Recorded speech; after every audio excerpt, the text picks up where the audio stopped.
You're back! Paimon's been working on the crossword puzzle in the newspaper. It's actually pretty fun! Oh, shoot! Paimon forgot the next word! Oh, she had it a moment ago. Think, Paimon, think!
Ooh, it sure is cold today. I wonder how much heavier the snow's gonna get. Here to see Odette? I just need to see your tickets for the Perfect. Thank you. I'll hold on to your tickets. Come on in. It's freezing outside.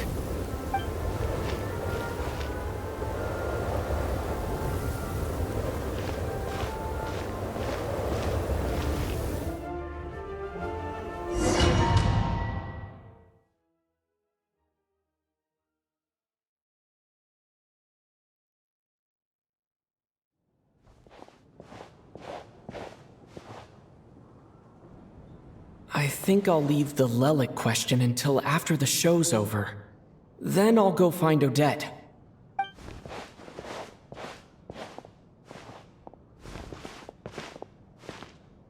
Child said he was originally going to come with Tonya. So I'm guessing Tonya's already here somewhere. Is there anyone here who looks like a Tonya? Let's see. It's a small audience. Makes sense for a preview. But wait.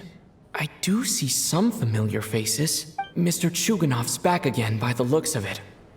Oh, and is that Mitya? And that Fatui officer, Valeri. Guess he must be playing cat and mouse with Mitya again. Oh no, it looks like the show's starting and I still haven't found Tonya. Never mind. I'll just have to take a seat for now and see if I can catch her afterwards.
Members of the audience, I'm a staff member here at the theater. Today's performance was a very special one for us, as it marks the first attempt in a long time to revive the classic Snezhnayan ballet, Spirit Seeker. To commemorate this occasion, we would love to take a group photo of the cast, crew, and audience members present today. Could I kindly ask the audience to please come up onto the stage?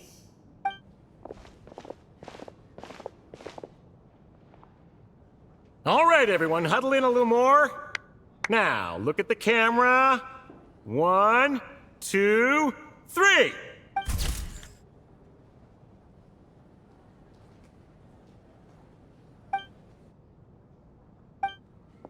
Are you quite satisfied, Mr. Energy Scientist? I rather hope you don't have any other escape plans to add to my workload today. What are you talking about, Sarge? This was simply my way of inviting you to watch Miss Odette's new show with me.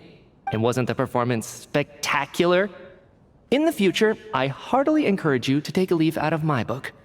Find some soul-nourishing pastimes to enrich your time outside of work. It was indeed a fine performance, but I must correct you on one point. This is not time outside of work. These are working hours. Working hours and non-working hours are just a social construct. Human technology can never advance if we're too rigid in our thinking, Sarge. May we leave now? Already? I mean, I was kinda hoping to soak up the atmosphere for a little longer, but... No? Okay, guess I'm pushing my luck. Didn't seem like too much to ask, but fair enough. Off we go then, Sarge. Back to the land of working hours. Lead the way. That has to be her. She's the only person in the audience around Tonia's age. Excuse me, are you Tonia? Huh? Your brother's busy today, so I took his ticket. Don't worry about him, he's fine. Oh, okay. Sorry for the trouble. What's wrong? Are you sick? No, I'm fine. It's nothing. Maybe she caught a cold on the way here because of the weather.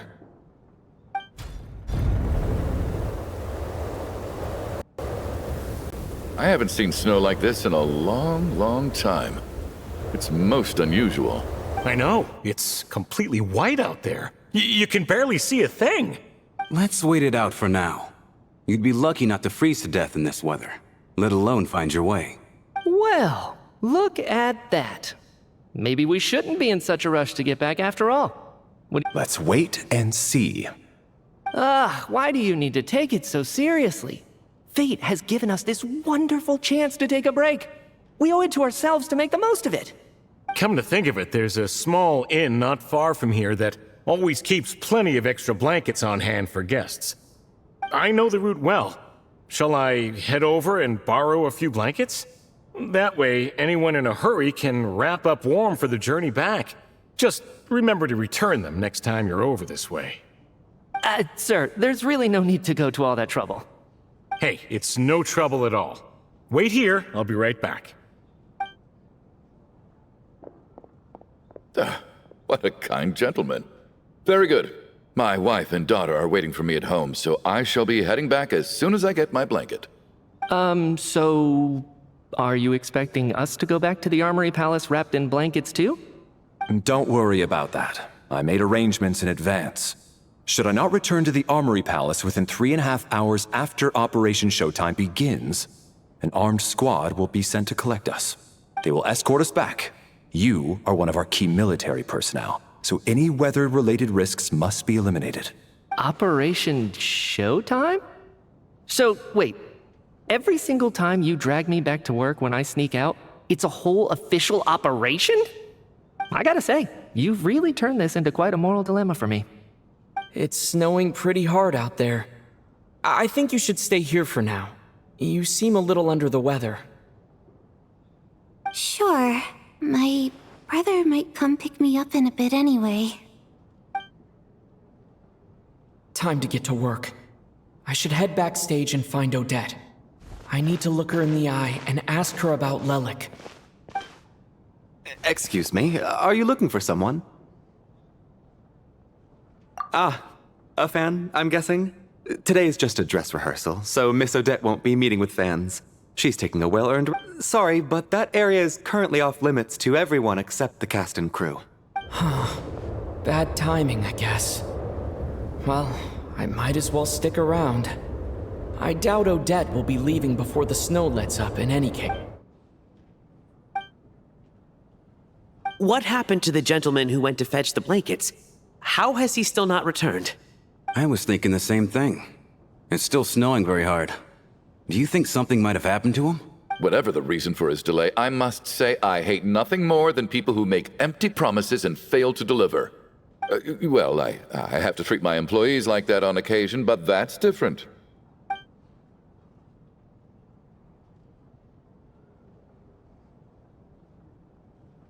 You seem anxious, Mr. Valeri. It's been nearly 4 hours since I left the armory. The army should have arrived to extract us by now. They know how much I despise tardiness and disrupted plans. There's simply no reason that they shouldn't have shown up by now. Surely a snowstorm like this one counts as such. Few things in this world can stop the Snezhnayan army, Mr. Mitya. And a snowstorm is certainly not one of them. Why don't you go out and take a look? They might be right outside, waiting for your orders before they dare come in. An absurd hypothesis. I have no intention of leaving your side for even a moment until I have escorted you back to the Armory Palace. This doesn't look like an ordinary snowstorm to me. That guy who left earlier, it looked like he just vanished into thin air. Either that, or my eyes were playing tricks on me. A man-eating snowstorm?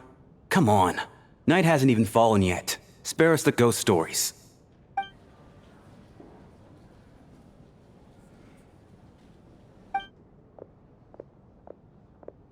Traveler, didn't know you were coming today.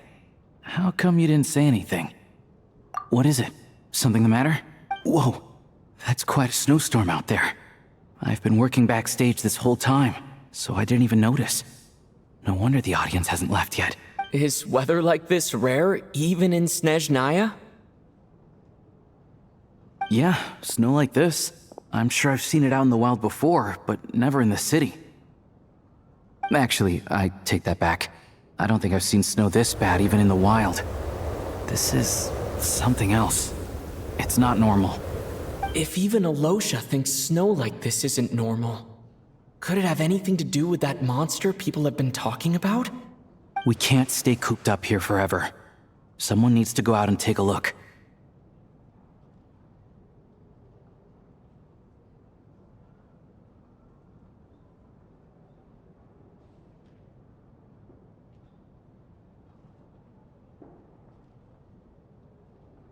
No need.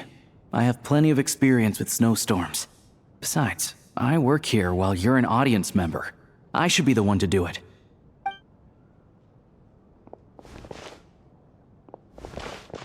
Everyone by the door.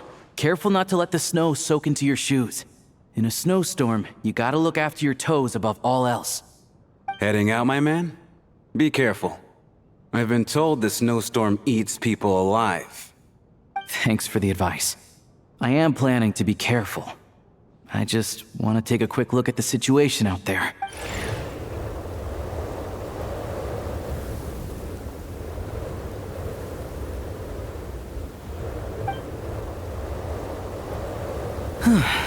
He's back! He's back! How was it? Did you see any soldiers patrolling the area? Something about this storm isn't right. There's no one out there. I didn't see a single soul. And something in the air gives me the creeps. This isn't your average snowstorm. I suspect it might be related to recent events in our nation. I strongly advise everyone to stay here until the snow dies down. Are you serious? So all of us are trapped here now? That sounds a little far-fetched to me. You want to go outside and see? I, for one, am not risking my neck in that weather. This just turned from a minor delay into a major hassle. We can only hope that our friend who went to fetch the blankets just ditched us and went home. Is it really that bad?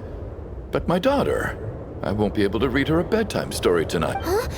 What are you all still doing here? Whoa! It's snowing hard! So now we're stuck here? Oh, this is terrible!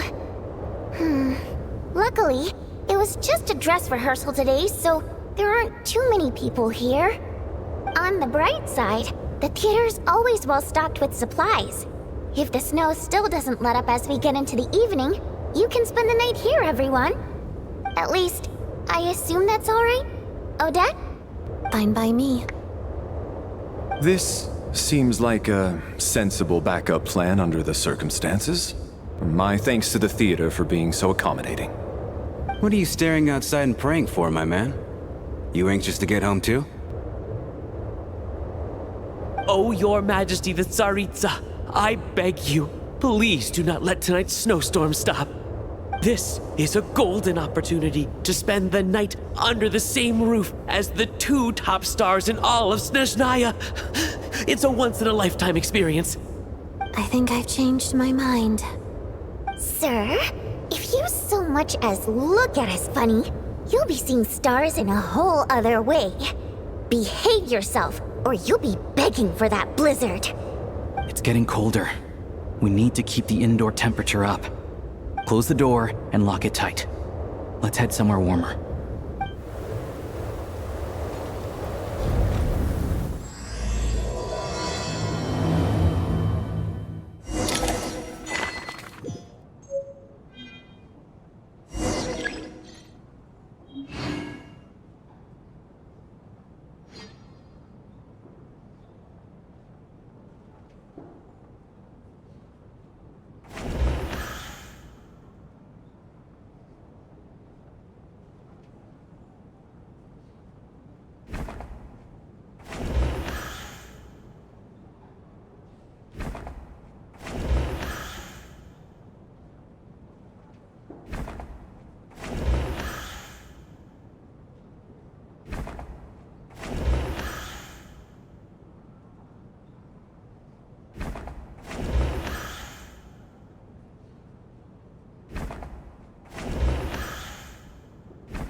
And then there's the aristocrats. Easiest of all to deal with.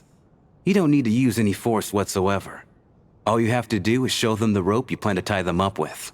Do you know why? I don't. Because nothing horrifies them more than the thought of a cheap, coarse rope leaving creases on their precious million Mora coat. They'll do whatever you ask to avoid that fate. Unexpected, but funny nonetheless. Tell me another one. Well, look at that. I got myself a new listener. Hey there. Let me introduce myself. The name's Shram, and I'm a mercenary. The kind that gets paid to do odd jobs for rich folks. And I am Chuganov, an entrepreneur. If my name is unfamiliar to you, you will no doubt have heard of my factory, the renowned Iskra manufacturing plant. Are you really that famous, Mr. Chuganov? How come I've never heard your name before? Excuse me? Is that a joke? Or are you being serious? Oh, I'll have to ask my rope later. It's probably tied up more entrepreneurs than I've ever heard of.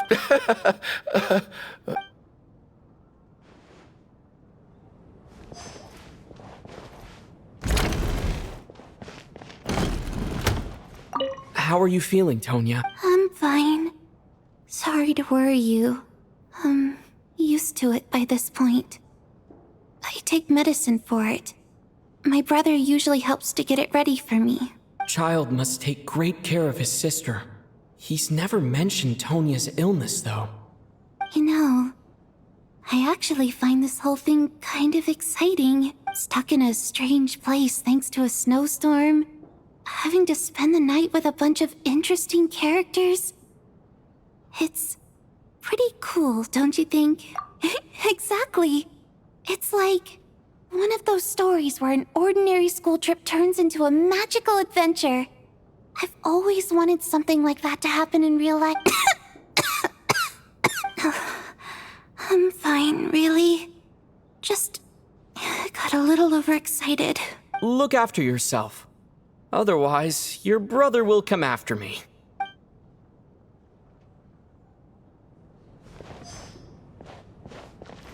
My husband has major trust issues. To him, I doubt even this snowstorm is a good enough excuse for me to stay out all night. That's the price of marrying into wealth. You'll get used to it. I'm not about to stop you if you want to leave, but don't drag me along. Hello? Can I help you?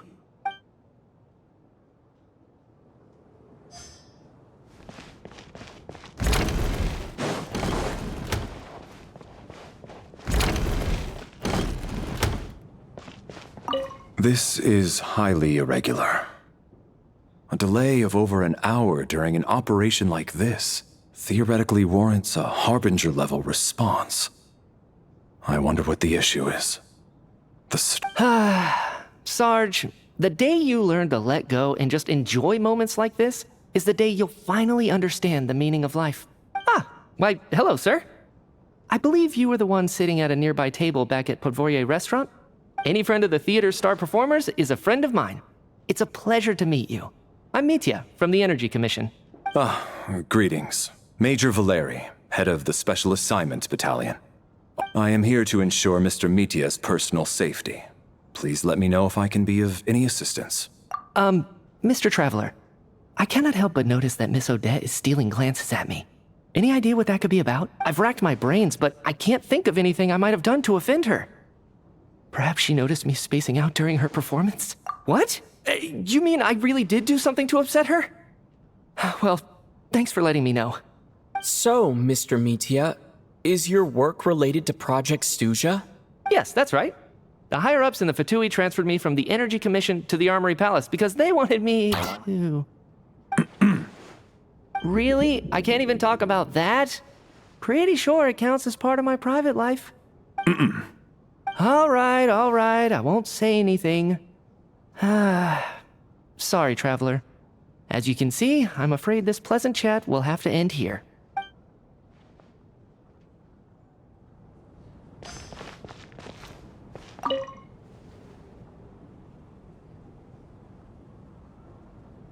I don't think it's ever been this lively backstage before. I didn't know you were coming today.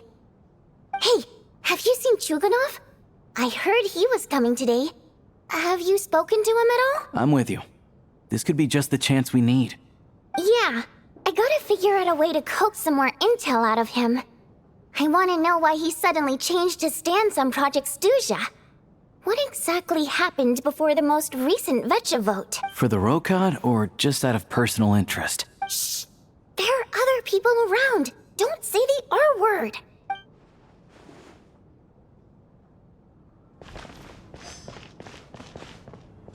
I have to say, even though today was a rehearsal and there were some hiccups along the way, Miss Odette's performance was one of the best I've ever seen, even compared to an actual show.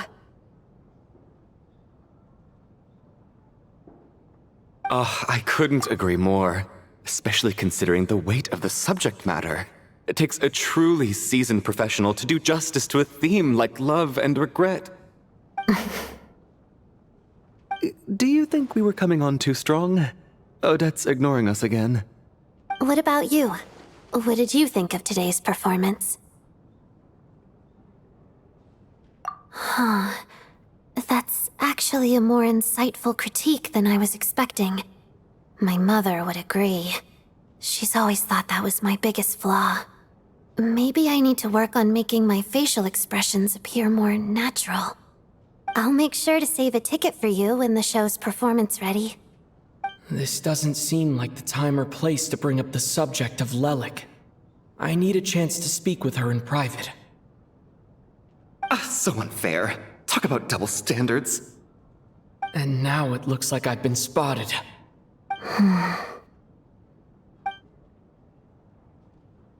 You know Mitya too? No, I don't. I just have a feeling that he might be dangerous.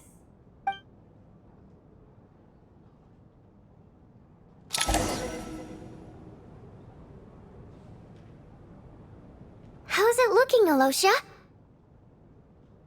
No change from this afternoon. Heavy snow with no sign of slowing down.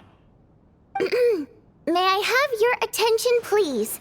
The storm is unlikely to stop tonight, and it'll be even more dangerous outside at night than it was during the day. We at the theater owe everyone here a duty of care. Therefore, we strongly suggest that you stay on site overnight and avoid going outside unless absolutely necessary. In a few short moments, we'll give you a tour of the theater's various quarters. You can choose to sleep in the VIP room, the office, or backstage. Or on the stage if you'd prefer. We won't mind. I'll pass on sleeping on the stage. What if the snow is stopped by tomorrow morning? The early birds in the audience might think we're part of some experimental new show. A drama about sleeping? That could be fun.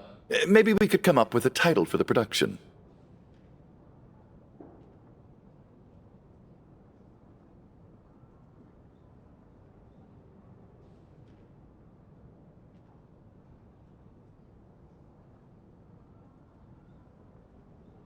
What? Gotta admit, I didn't get that one. Anyone who doesn't wish to sleep on the stage, please follow me. I'll show you to the rooms.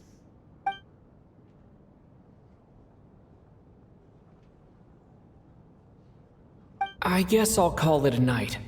Though I feel like I won't sleep very well without Paimon here. I'm sure she'll be worried that I haven't made it back yet. But as long as she looks out the window, she'll probably realize what's holding me up. I wonder if she's feeling any better yet. At least she hasn't been getting any worse. Still, I should try and get back first thing tomorrow morning.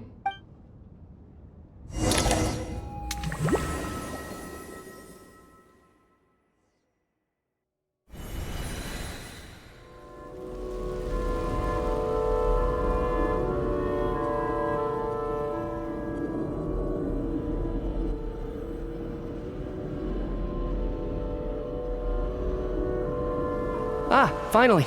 Welcome back to the world of the living, lazy bones. I was about to wake you. The black mist is almost on us. Still waking up, huh? You know, the black mist. It's been chasing us from below ever since we were born. You're just dozy. There's no way you've forgotten. Come on, let's keep heading up. Onwards and upwards is the only way to survive. Don't listen to a word those black mist cultists say. Here we go again. The endless march toward survival. What's going on? That black mist down there is creeping me out. And it's rising. Guess I should head upwards and get away from it. The black mist cultists believe that being swallowed by the black mist leads to everlasting peace. But if you ask me, they're just lying to themselves. We're the only heretics left. The only ones who refuse to give in. We have to keep going. But how do you actually know that they're wrong? Dangerous question there, Torgov. The moment your faith wavers, you start a chain reaction that ends in the collapse of your will. Put the question out of your mind. Stay strong and believe that the black mist means certain death. Okay, but it's not my mind that's the problem. My body's about to give up on me. It's already starting to falter. I can't do this anymore. I've had enough of being forever on the run. What's the point of it all? All this will pass eventually, I promise. Keep fighting. It will be worth it. You accuse the Black Mist cultists of being liars. But you're lying too. There is no end to this path. It keeps going up forever. There was never any hope to begin with. The cult of the Black Mist has poisoned your mind, Sobolova. Are you thinking of giving up as well? I am. I think I'll take my chances with the Black Mist over this perpetual torture. As much as I detest the Black Mist cultists, I'm just too weary. Then I bid you both farewell. Let me put my personal opinions aside for a moment and say, I hope that you both find peace within the Black Mist. Fate always appears so impossibly complicated. But at moments like this, its raw simplicity is laid bare. Their fate was sealed from the instant they entertained doubt. From then on, the outcome was both inevitable and irreversible. Let's go.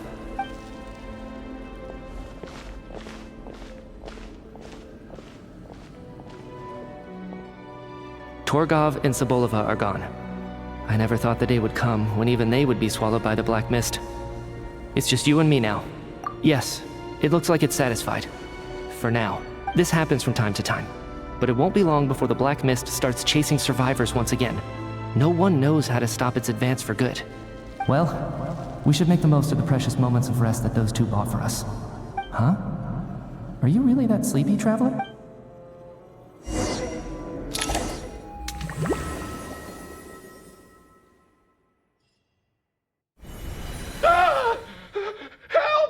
What is it, Chuganov?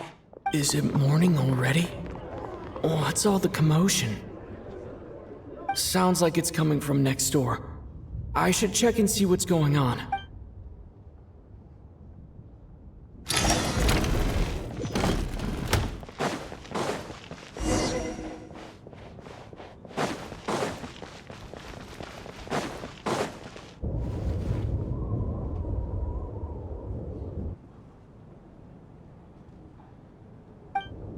Don't look, Miss Tonya. Okay. What happened to them?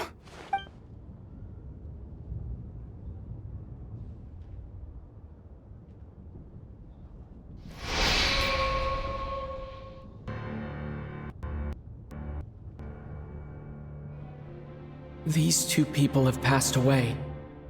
And the strange thing is that somehow, I knew this was going to happen. I knew that they would be the ones to die. Have I seen this moment before? Or did I have some kind of premonition? I can't remember what it was. Let me take a look.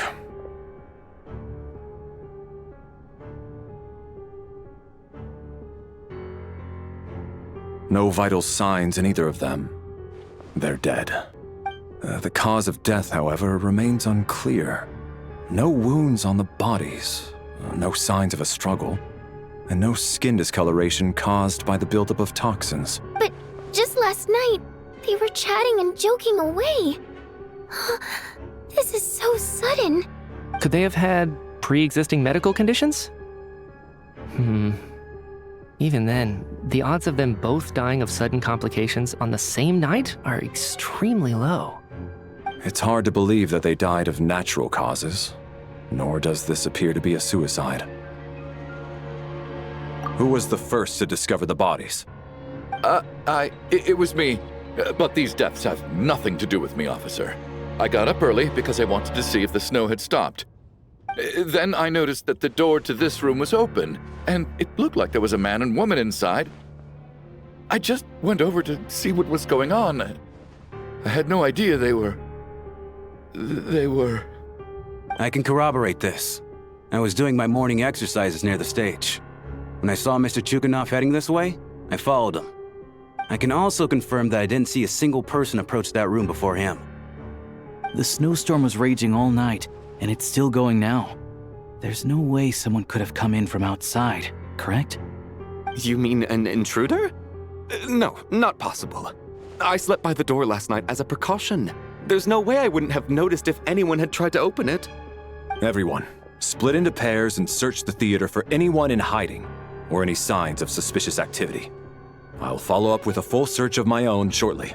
Go. There is no time to waste.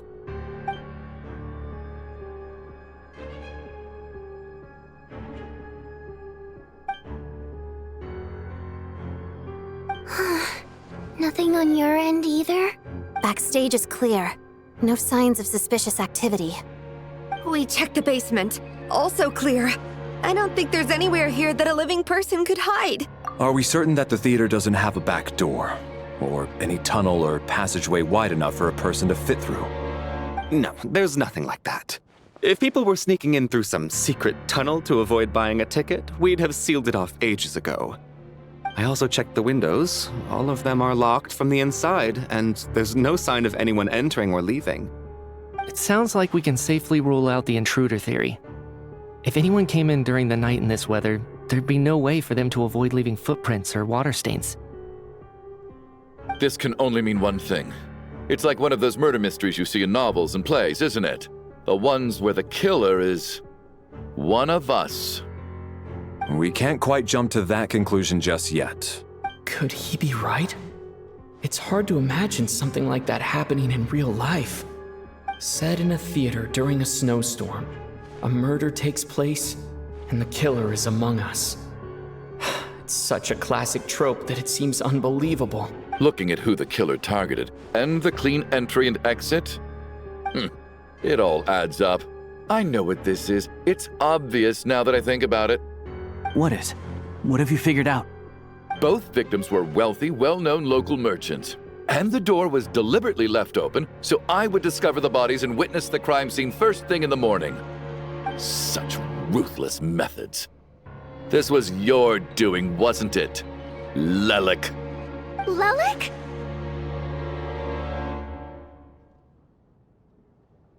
You mean Lelik is among us? And he's the killer? Lelik.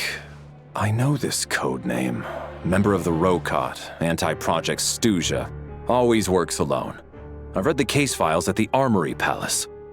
Walk me through your reasoning, Mr. Chuganov. What do you know about Lelik?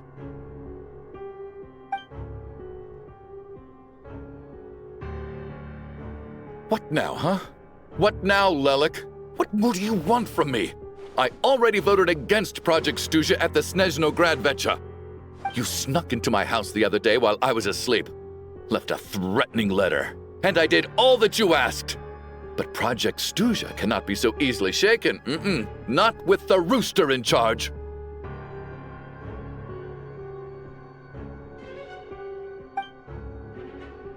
So he really was threatened by Lelik. That makes sense. And now you're resorting to murder to threaten me. Isn't that right? I knew it. The Rokot despises the rich. The lives of the wealthy are but refuse in your eyes.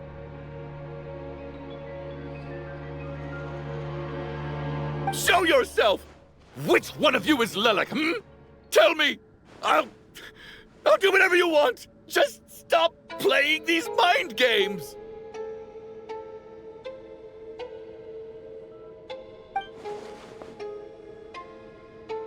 Was this really Lelik's doing? Would Odette really do something like this? If Odette really is Lelik, this seems out of character. But then again, how well do I really know her? I'm probably the only one here with a compelling theory about Lelik's true identity. But if I reveal it now, I'll be putting Odette in the line of fire. What should I do? I don't think it's likely that Lelik killed anyone. At least from the stories I've heard, he's never killed anyone before. And his name has never come up in connection with any murder cases. Besides, even if Lelik did want to threaten you, why resort to such an extreme and roundabout method? It's not his style at all. Vodyanitsa doesn't know that Lelik might be Odette, but her assessment is pretty much identical to mine. Miss Vodyanitsa, why do you suddenly feel the need to speak in Lelik's defense? Defense? Oh, no, it's just... I'm worried that we're jumping to conclusions here, so I wanted to share my point of view. Also, I don't think the Rokot is as bad as you're making it out to be. Well, if you think I'm so wrong, what's your theory then, Why don't you tell us who the killer is? The case is still evolving, Mr. Chuganov. Please do not prevent others from expressing their opinions so early on in the discussion. Even so, there's no denying that the recent threat received by Mr. Chuganov may well be an important clue. So there's still a good chance that Lelik is right here among us. I can't do this anymore. I don't care if it's still snowing outside. I have to get out of here.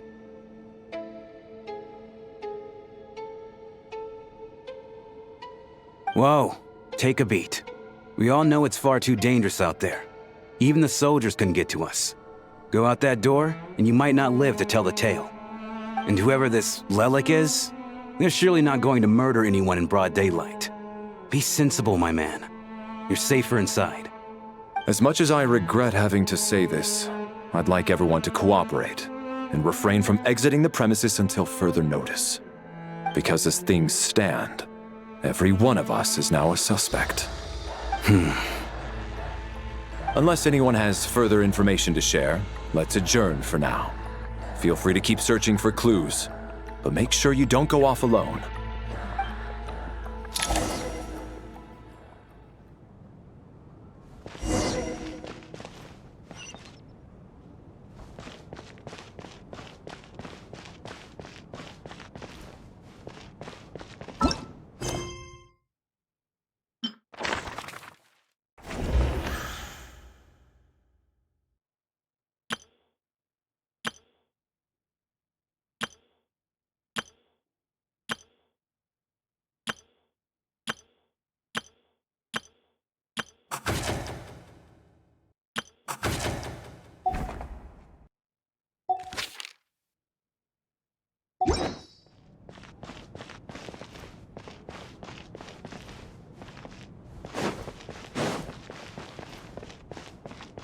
You seem to be very comfortable taking charge, Major.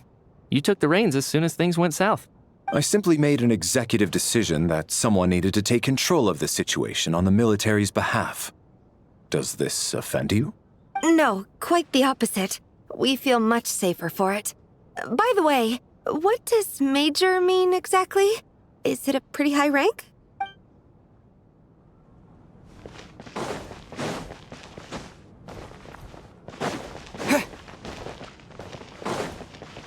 We don't move in the same circles, so I'm not clued up on Project Stuzia and all this political intrigue.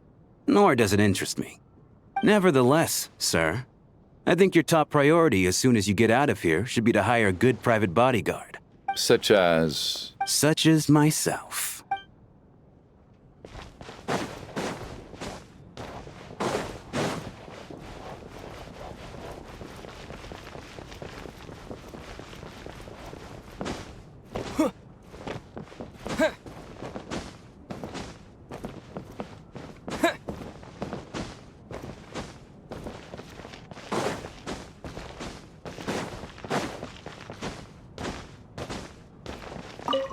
I still find it hard to believe there's a murderer among us. Just last night, I imagined we were like classmates. I don't know. There's no guarantee that you can trust your classmates, especially not when you're locked up together. Why did they do this? Was it for money? Even then, they could have just kidnapped the people.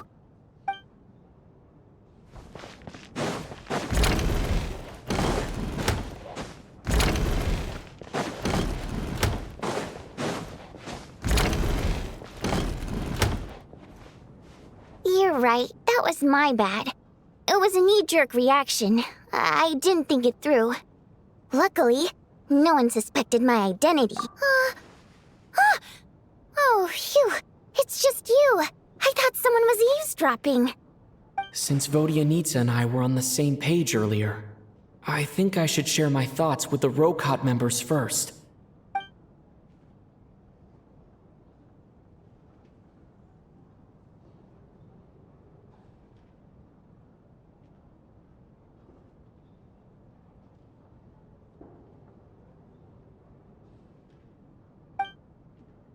Whoa. Are you serious? I don't know if this counts as gossip, but it's definitely on track to be the juiciest this whole year. Odette? Really? Odette? Oh God, how dumb does this make me look? Lelek has been right under my nose this whole time, and I didn't notice a thing. Actually, it's exactly what you'd expect. Sometimes, hiding in plain sight is the best strategy. And now that you mention it, the more I think about it, the more sense it seems to make. It all adds up. What are we up to now? 1, 2, 3, 4...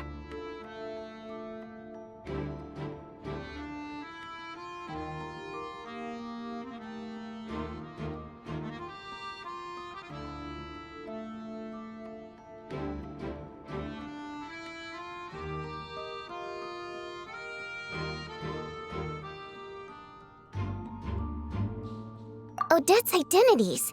She's my coworker, specifically a ballerina, and also a Fatous, a member of the Rokot. Now, Lelek. It must be so exhausting. I just want to give her a hug. I guess since I've always known her as a member of the Fatui, it never even crossed my mind that she could be involved with the Rokot, let alone be Lelek. I don't understand. If she's with the Fatui, what reason could she have for being so opposed to Project Stusha? Probably best if you ask her that in person. Well, since you waited until now to bring this up instead of announcing it to everyone earlier, does that mean we're all on the same page here?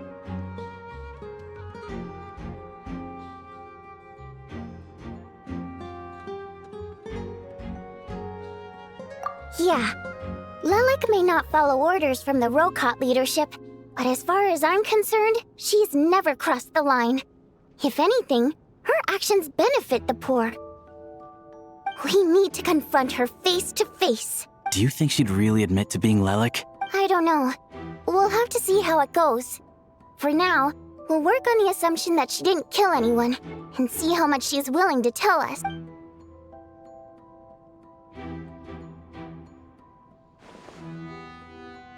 Now's her chance. Odette's alone. Let's go. Hey, Odette. What is it, you guys? Shh. Keep your voice down. We need to talk. So, you're Lelek, aren't you? Alright, fine. You don't have to say anything or explain yourself. Just none of us believes you'd kill innocent people. Whoever murdered those 2 people last night, it wasn't you. The Traveler was the first to figure out your identity, but he kept quiet during the discussion just now. Still, it's clear where the group consensus is heading. Everyone believes Lelek is the culprit. If your identity is exposed, you'll be in a really bad spot. We're your colleagues, and we know what kind of person you are. I don't want anything bad to happen to you. So, can you clue us in? Tell us everything. The more we know, the more easily we'll be able to cover for you. All right. Yes, I'm Lelek. And no, I'm not the murderer. And thanks, but I don't need you to cover for me. Actually, I'm planning to reveal my identity. Huh? You're gonna reveal that you're Lelek? Here? That's right. I'll admit I was surprised at first when Shuganov guessed that I was here. It was just a lucky guess, but it caught me off guard. But after taking some time to assess the situation and confirm where everyone stands, I don't believe I have anything to worry about. Are you sure you don't need a second opinion? Given the circumstances. Mr. Valeri! What?!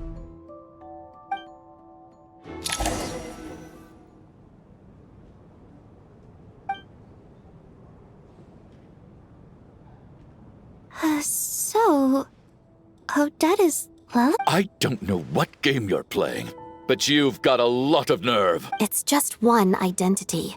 So what if it's exposed? I can disappear and adopt a new identity I made my peace with this when I chose to become Lelek. But more importantly, I promise I am not the murderer, which means that someone else is. So, if anyone still insists that I did this, you'd best produce the evidence now. Otherwise, I suggest that you bite your tongue. Because if you really believe I killed 2 people without making a sound or leaving a trace, pointing fingers at me would surely only make you my next target. Is this really the truth, Miss Odette? That's confidence, all right. I believe you. A real no-nonsense attitude. I can see why Marionette said that she's on track to inherit the title of the Fair Lady. Are you seriously buying this? Hey, officer!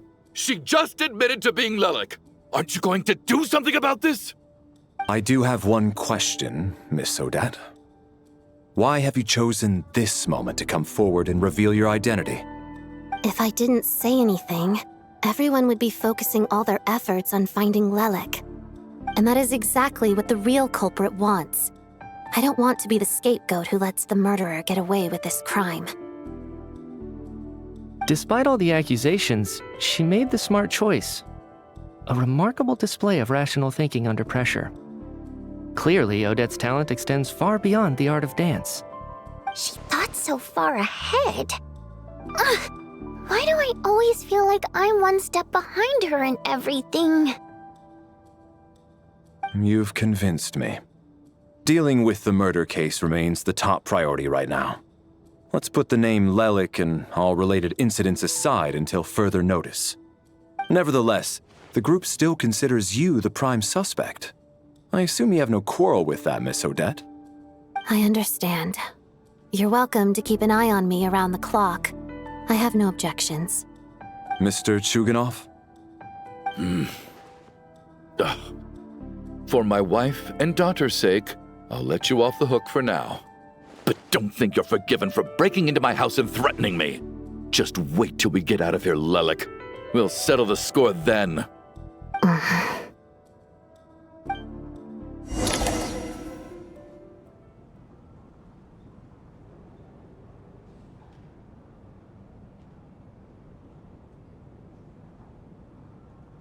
Good work, Lelik guard team. And Lelik, too. Here, have some hot water. Turns out Valeri knew about my exploits. So now I've been told I have to guard Lelik with him. Shouldn't you be facing my way if you're guarding me? At the moment, it looks more like you're my bodyguards. If the true culprit is indeed still at large, as you have claimed, we must keep our guard up against them also. Don't worry, Tonya. If the true culprit is indeed still at large... Once the snow stops, the officials will step in. The investigation will get easier, and then we'll be safe.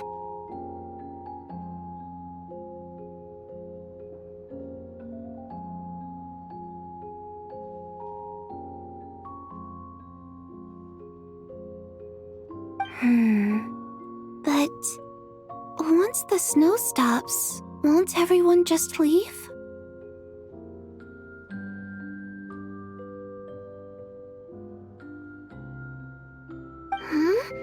You're gonna miss us, huh? Well, some of us work at the theaters, so we'll still be here. I'll even give you a special backstage pass. Really, Miss Vodyanitsa? That's awesome! You've made a fan for life. Aw, you're so cute, Tonya. All right, let's swear to it. I promise to give you the pass, and you promise to never change your mind about being my fan. Promise. Don't indulge her, Tonya. You don't have to swear an oath over things like that. You really do get carried away sometimes, don't you, Miss Vodyanitsa? Hey, mind your own business.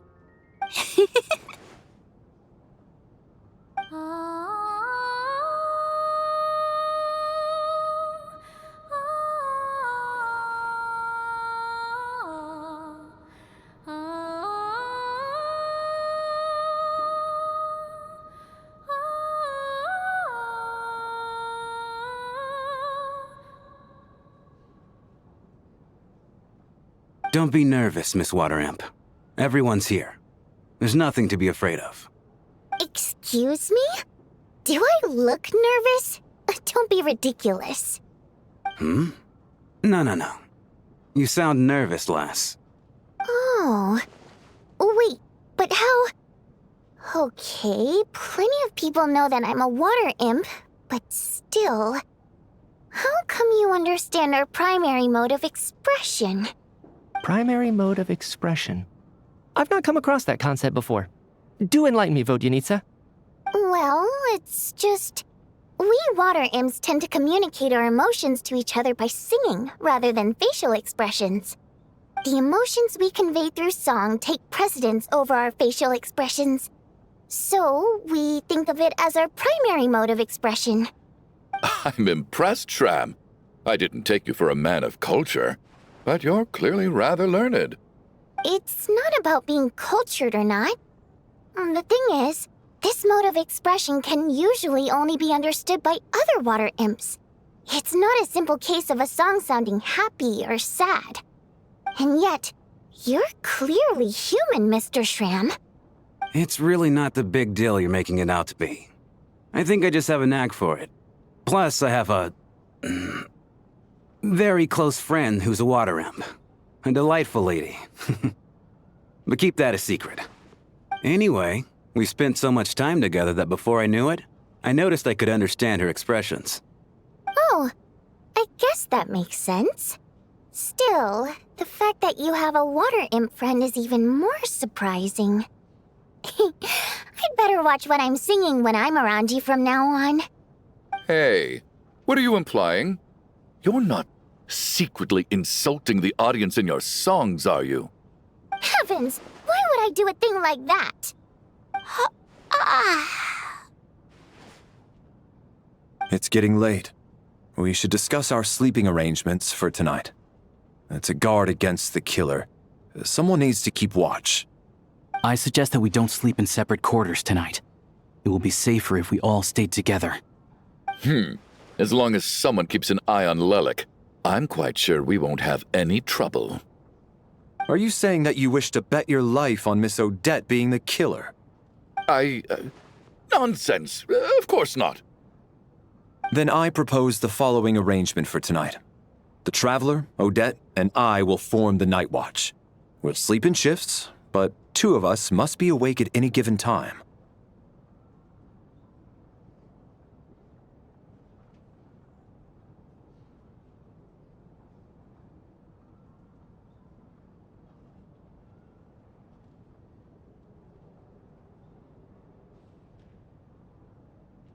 An excellent idea.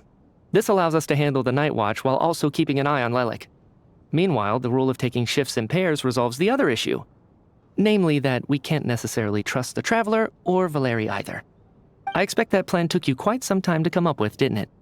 Actually, our field combat manual outlines a similar approach. Although the scenario there involves guarding prisoners overnight during field operations. That being said, I must clarify that I harbor no disrespect towards you personally, Miss Odette. In fact, Lelik's numerous covert operations make fine textbook examples for military agents. I care less about respect and more about the fact that you just robbed me of 2/3 of my sleep tonight.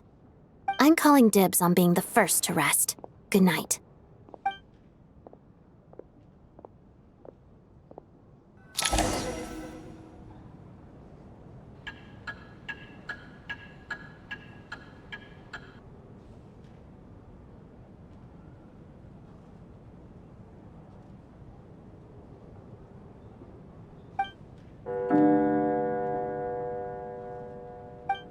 It's almost time. We should wake Odette. How are you faring? Oh, not going to argue with that. I'll take a quick nap. If you start to feel sleepy, wake me up anytime. It's finally time for Odette and I to share the night watch. I should wake her up.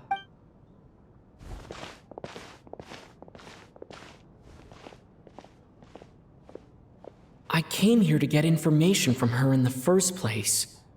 Maybe I should think about what questions I want to ask before she wakes up.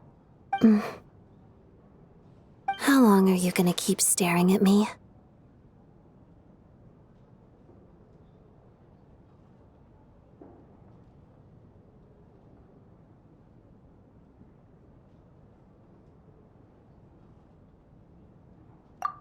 Couldn't sleep.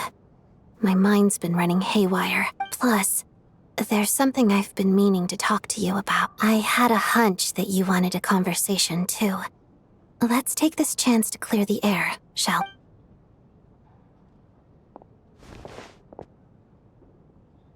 we? I just had a simple question for you, really. Rosaline, in her final moments, did she have any last words or anything?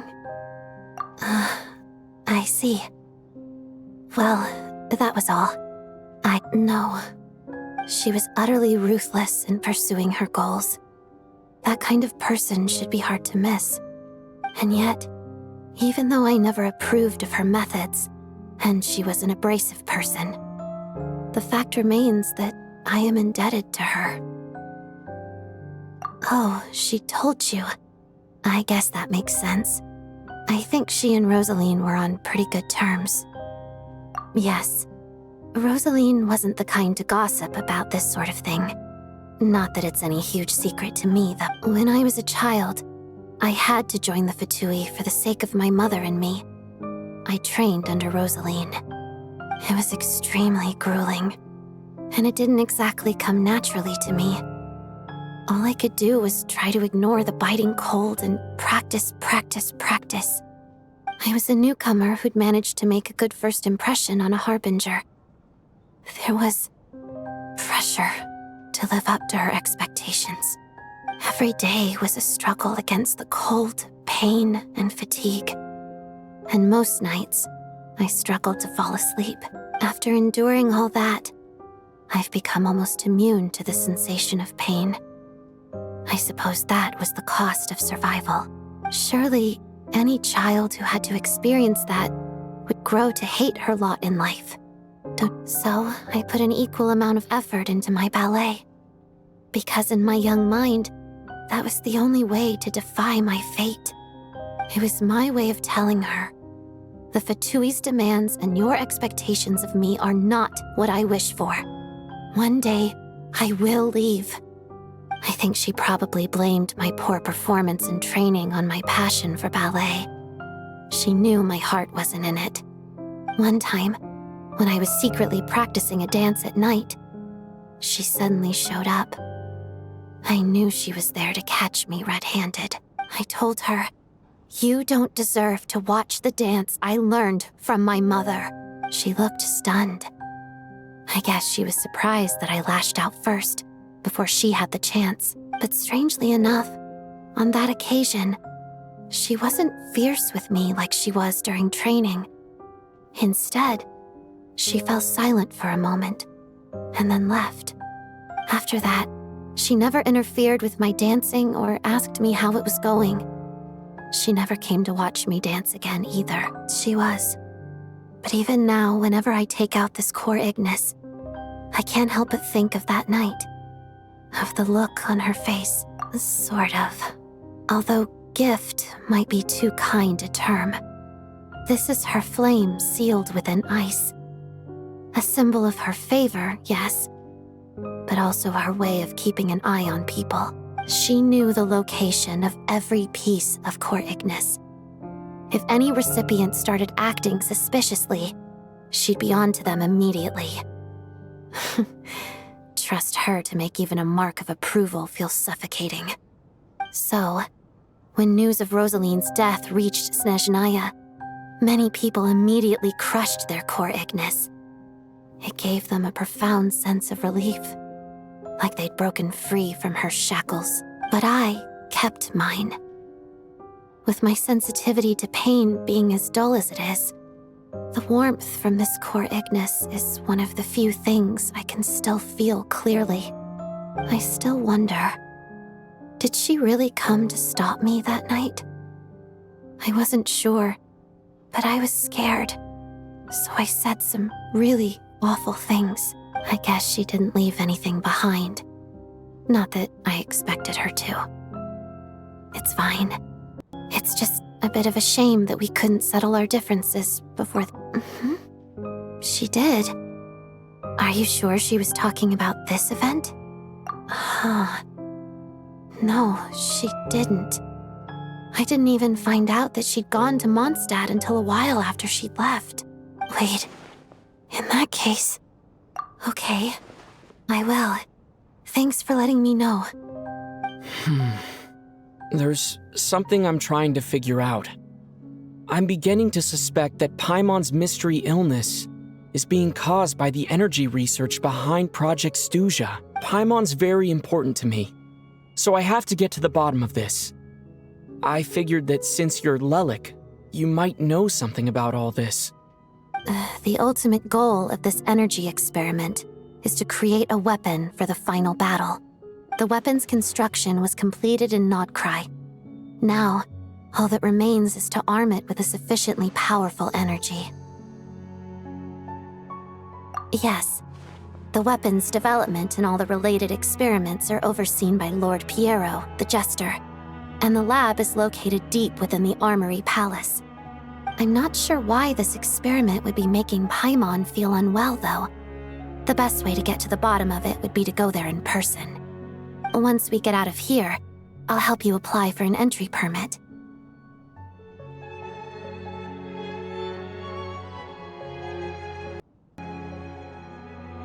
And I'm hardly the organization's proudest member, as you know. You answered my question about Rosaline. I want to do you a favor in return. It's that simple.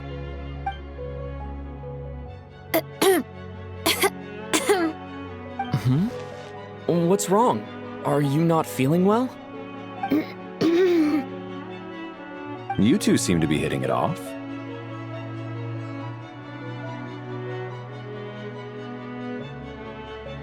I thought you were sleeping. Of course I was. In the military, one learns to fall asleep quickly, even in the most inhospitable environments. It's vital to staying alert and energized. Even if he was awake, he can't have overheard us, right? Well, thank you both for keeping watch. Traveler, I'll take over for now. It's your turn to get some sleep. Sure.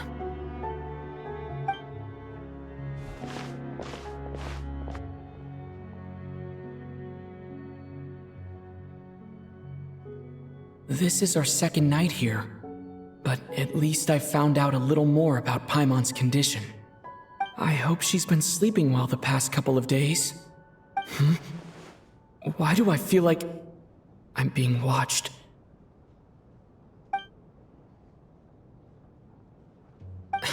Seriously?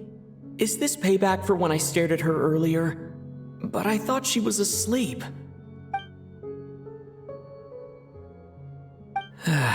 Never mind. I'd better try and get some sleep myself.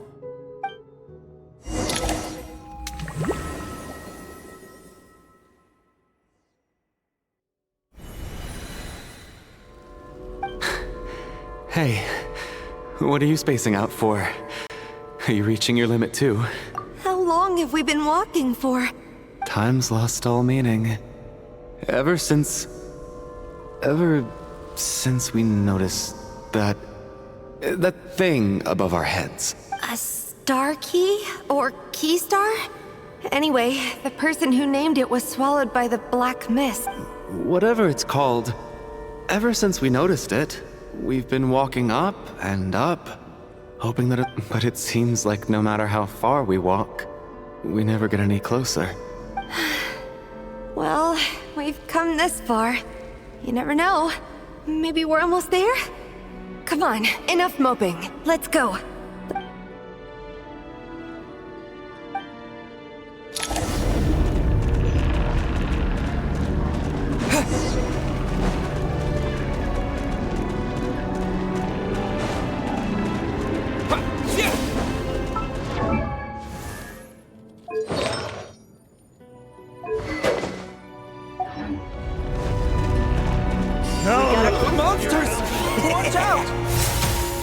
Not again! I've lost count of how many times we run into them. Be careful.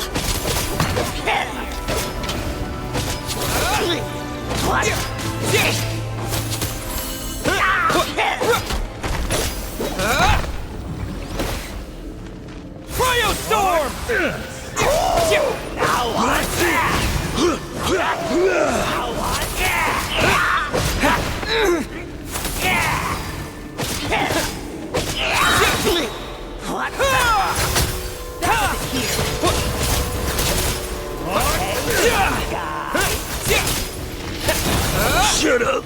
Run faster.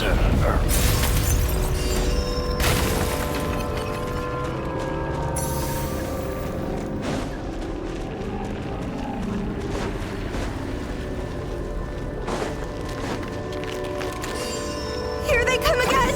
Get ready! You wanna fight? Let's go! Gotcha!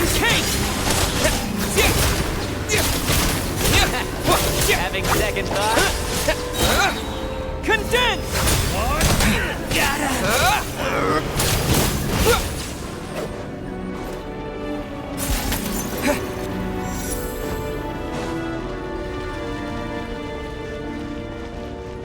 Monsters ahead of us.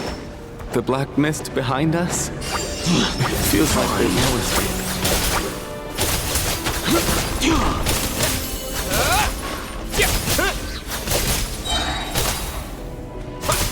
We got ourselves distracted. All right, here comes another one. Cryo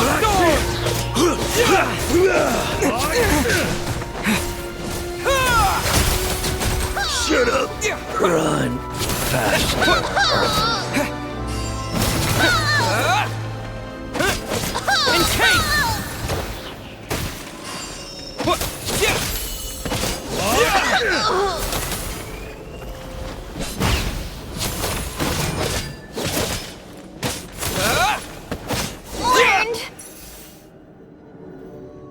Are you hurt, Coolish?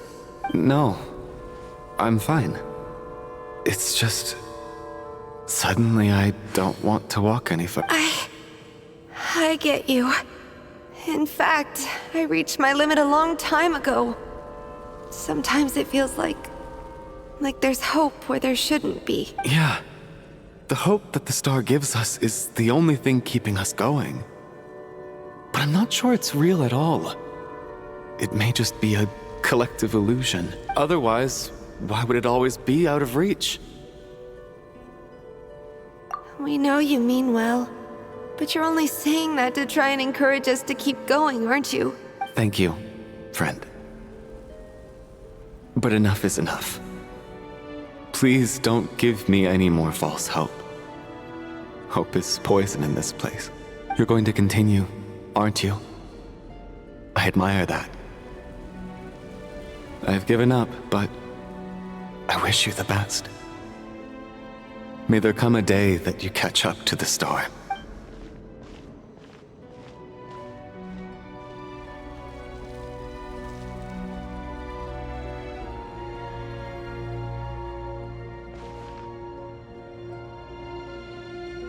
It's not an illusion. We really are getting closer to the star.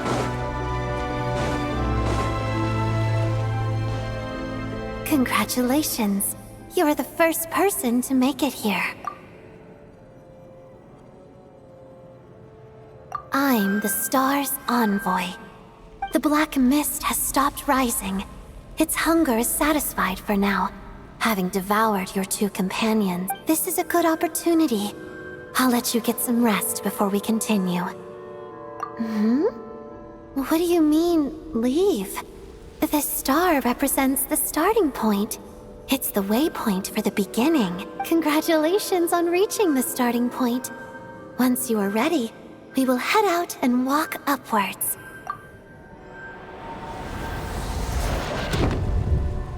Huh? What's wrong? Hey, don't give up before the journey's even begun.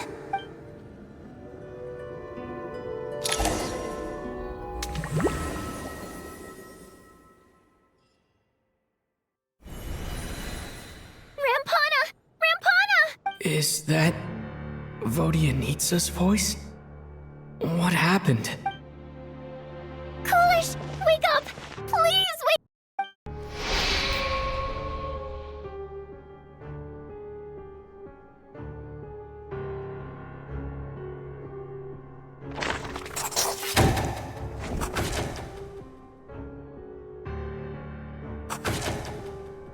The situation is identical to that of the two casualties yesterday.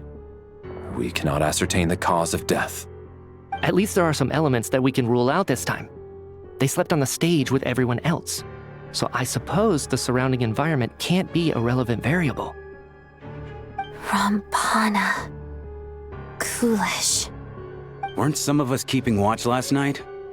3 of us, in fact. How could you not notice something was wrong? I'm as confused as you are. Certainly nothing unusual happened on my watch. Likewise, and from what I've observed so far, both Miss Odette and the Traveler can be trusted. To be honest, I didn't get a wink of sleep last night. I couldn't help but think I was the target, so I just laid there with my eyes closed. I heard the Traveler and Lelik chatting, but otherwise I don't recall hearing any commotion during the night. Me too.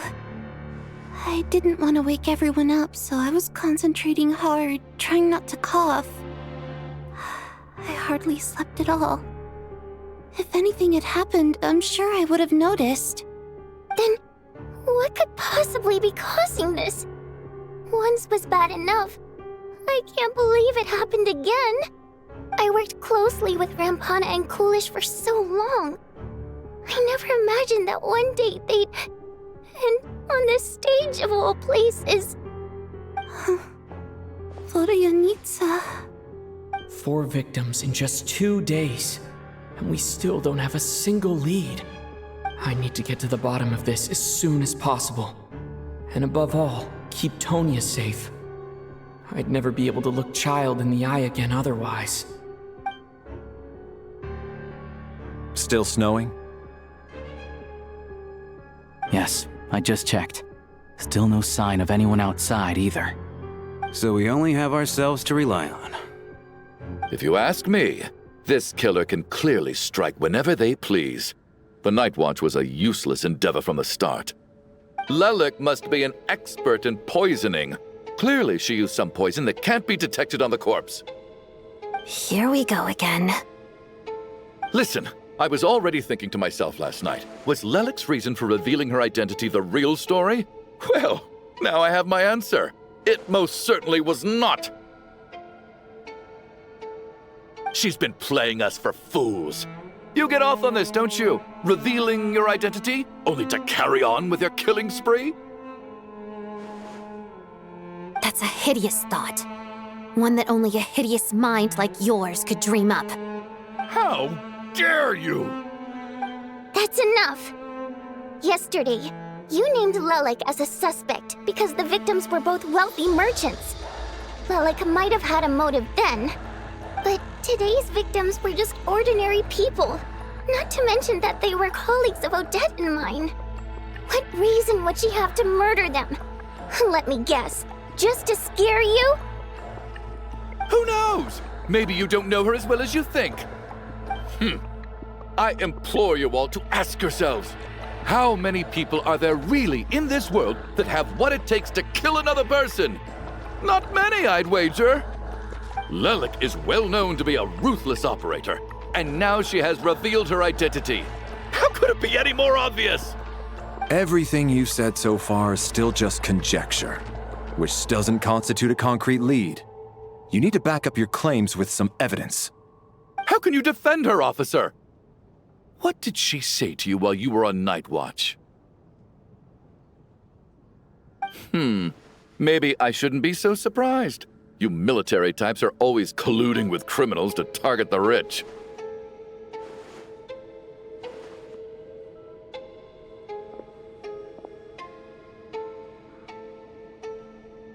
All so you can get your grubby paws on our hard-earned fortunes, then tell us to fall in line. The Fatui, the Druzhna, and the Rokot. Thugs, the lot of you!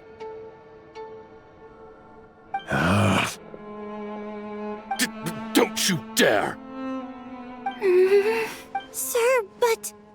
You were the one who told us not to stop other people from expressing their opinions yesterday. 4 people have already died. Only yesterday I was chatting with Mr. Coolish. Then we woke up in the morning and he's... Turning against one another is the last thing we should be doing right now. Little girl. Even if Mr. Chuganov is a puffed-up, pig-headed windbag who doesn't have a clue what he's talking about, he's still one of the victims here, isn't he?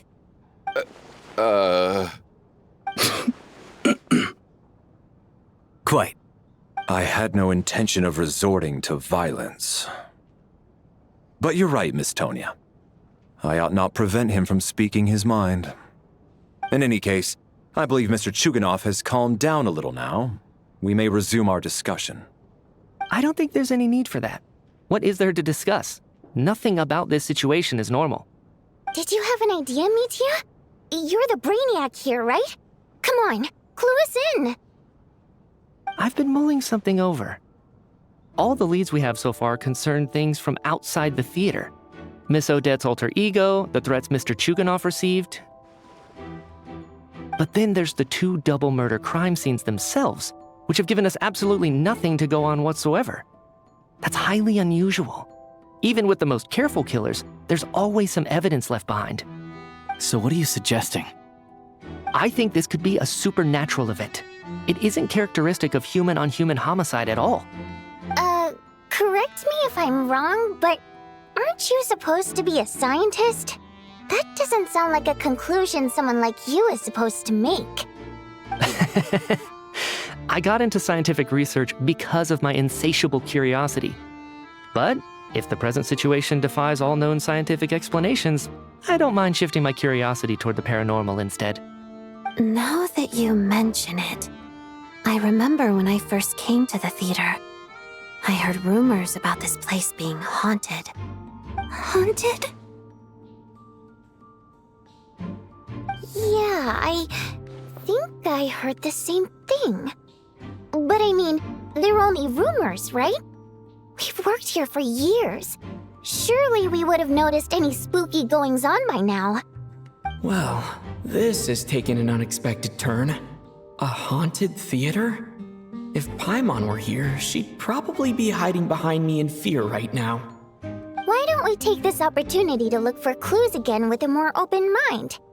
Maybe a different perspective will help us see something different. Very well.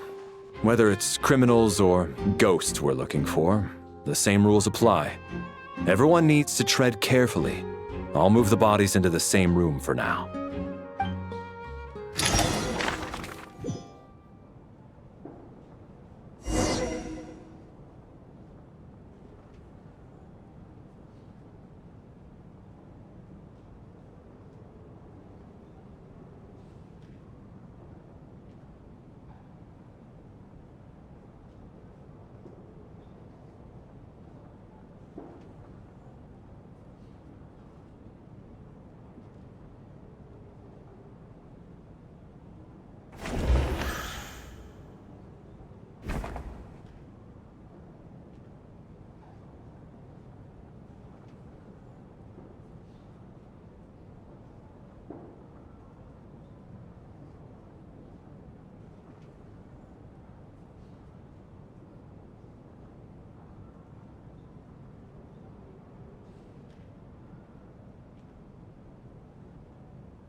think very hard about whether there's anything that ever needed hiding.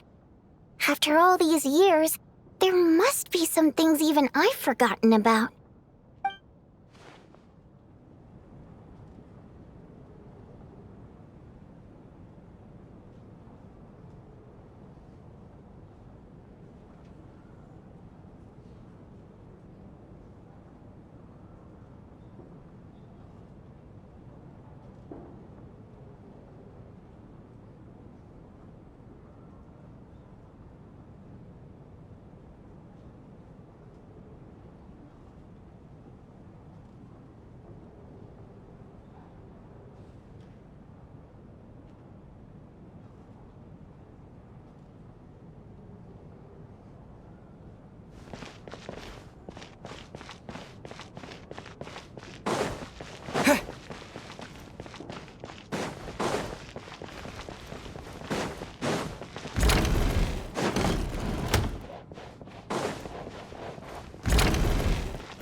Valeri, come take a look at this.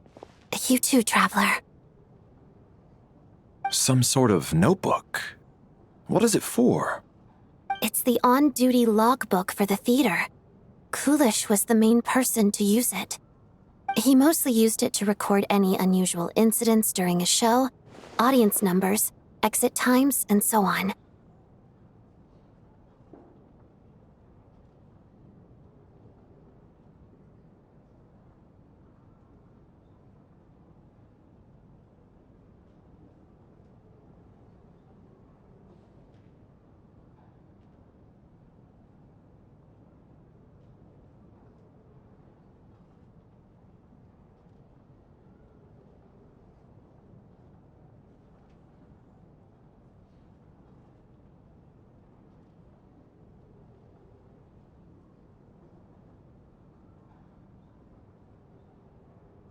Yes, he'd always have this logbook with him when he checked tickets at the entrance. This should confirm a lot of key details about the recent show. So, you find anything unusual? Yes. The number of people. I've checked and double-checked, but the numbers just don't match what's recorded in the logbook. Apparently, we have an extra person among us. Are we certain that logbook is accurate? Could someone have sneaked in without buying a ticket or something? Unlikely. Kulish took his duties very seriously. I've rarely seen any errors in his work. Not to mention that this was a dress rehearsal, meaning smaller audience numbers and tighter ticket restrictions than usual. Everything would have been well within his control. We no longer have our tickets with us, do we? They got collected on entry. I assume there's no way we can check them again. Unfortunately not. The theater recycles tickets. Once people are in the door, they don't tend to leave until the show ends, so we collect the tickets at the point of entry.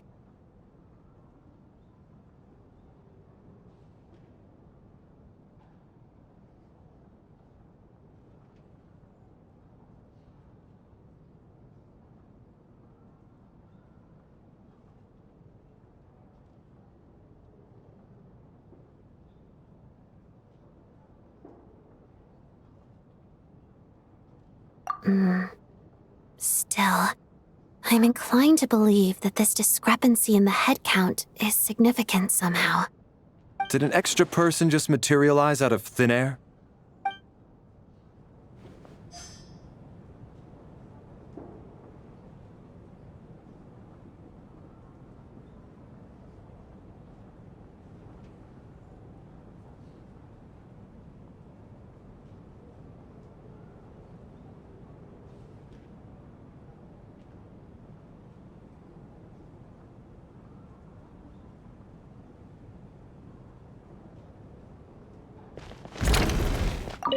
Did an extra person just materialize out of thin air?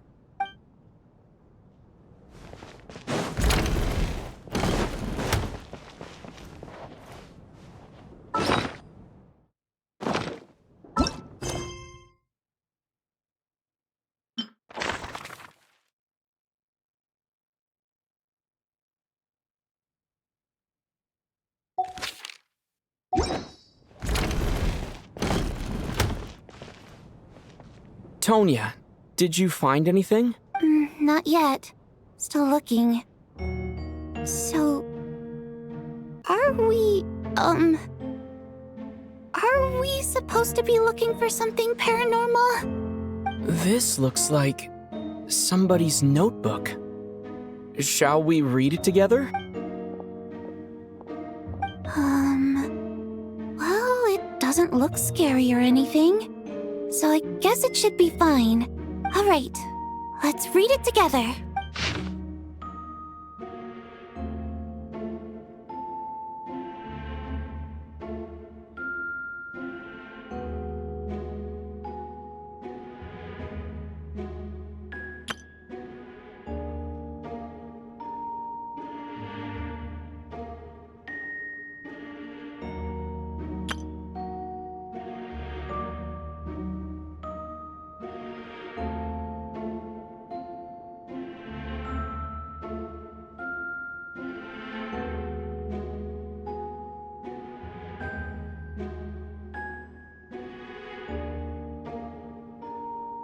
Huh. This has to be Vodyanitsa's writing, surely. Maybe it's a little rude for us to peek at this. I feel like I just read someone's secret diary by accident. It sounds like she's writing this for her parents, right? I don't understand. Why put this stuff in a notebook instead of mailing it in a letter? Because her water imp parents belonged to the aristocracy, who were driven out of Snezhnaya by the Tsaritsa long ago. And now they live somewhere new, where the postman can't get to. We're sorry. It's fine. My fault for not storing it properly. I can't leave things lying around and expect them to get ignored when everyone's scouring the place for clues. All right, give me my notebook back. I'll take over the investigation in this room.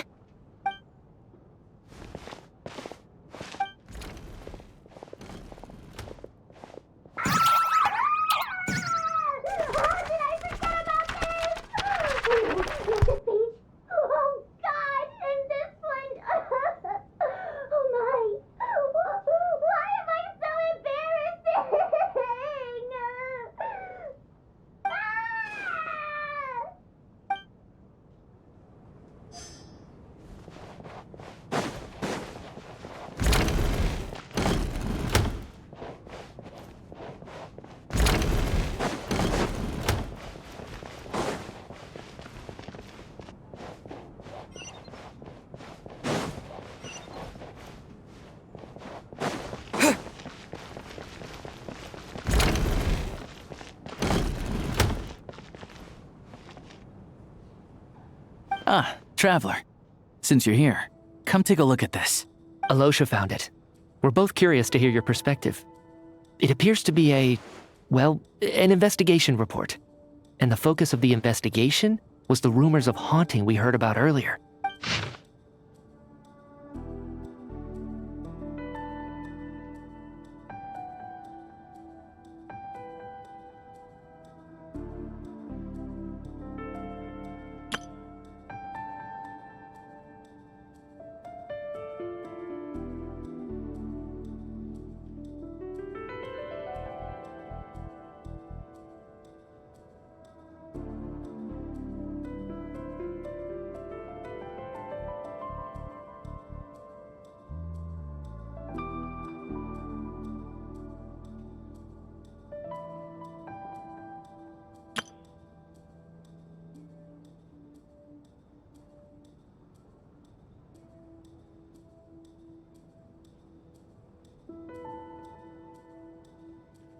An investigation report, huh?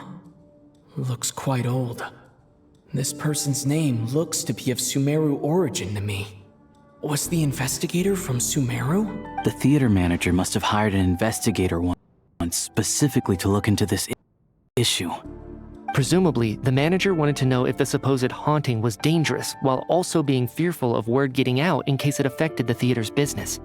Anyway, the bottom line is, the haunting is actually real after all. It's caused by an obstruction in the ley lines. Is there any chance this is the key to finally making some progress with the murder? Ley line problems are pretty unexceptional to me by this point. And while it certainly offers an explanation for the ghosts, it's hard to imagine what connection it could have to these two murder cases. Some of the language that appears at the very end of the report caught my eye. Angel civilization, ley line renovation? My area of research doesn't touch on any of that, so it's completely outside of my wheelhouse. Huh? A piece of paper just fell out from the report. It landed right by your feet.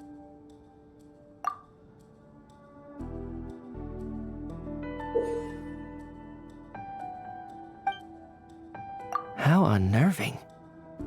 It was tucked inside the report, so it must be a note left by the author. Death is near. Is that supposed to be what's going on here? With us in the theater? But if so, how did the author foresee it? Could he predict the future somehow?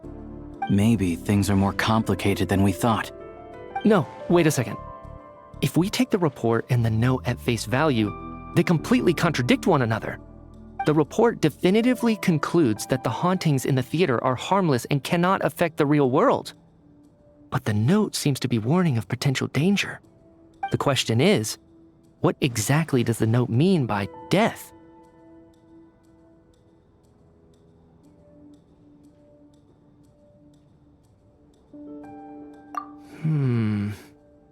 The various ways we could interpret this keyword lead in completely different directions. Let's pause our analysis here for now. I think we need more information.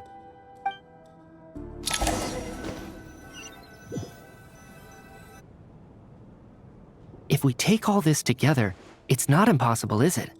If anything, it's the natural conclusion. Oh, I beg to differ. This sounds to me like a product of a researcher's vivid imagination. And perhaps it's because I'm still viewing this through the lens of a typical murder investigation. But still, I'm struggling to be persuaded by your theory. Does it really sound that far-fetched? All right, well, let's treat that as speculation for now. I do agree with what you've said, so let's go with your idea for now. Good. Okay, now that we finally have some meaningful leads, I think it's time to reconvene.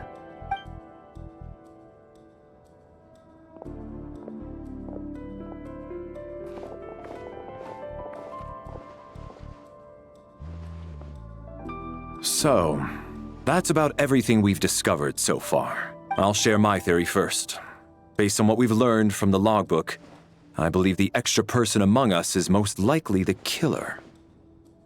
If the killer had simply bought a ticket, it would have greatly increased the risk of their identity being exposed.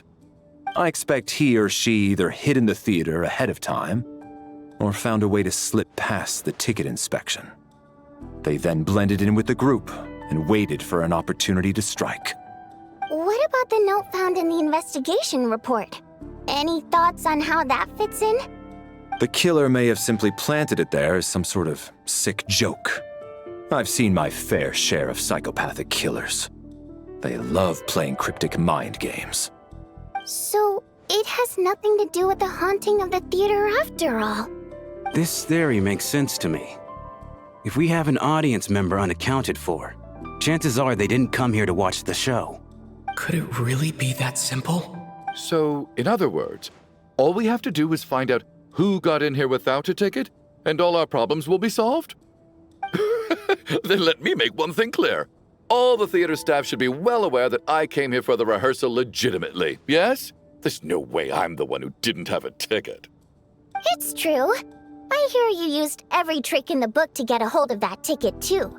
Everything short of throwing a temper tantrum and rolling around on the floor at the entrance. I most certainly did not degrade myself in such a way. Probably a stupid question, but I might as well ask. Did anyone here get in without having their ticket checked? Hmm? Guess it was naive of me to expect them to just admit to it. Especially after the unprompted Lelek reveal. Once was already a miracle. Twice would be unfathomable.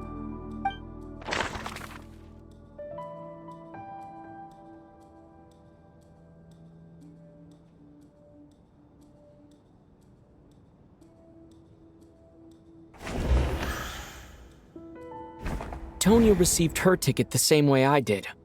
I assume Child got both of them together. In any case, I knew in advance that Tonya was coming.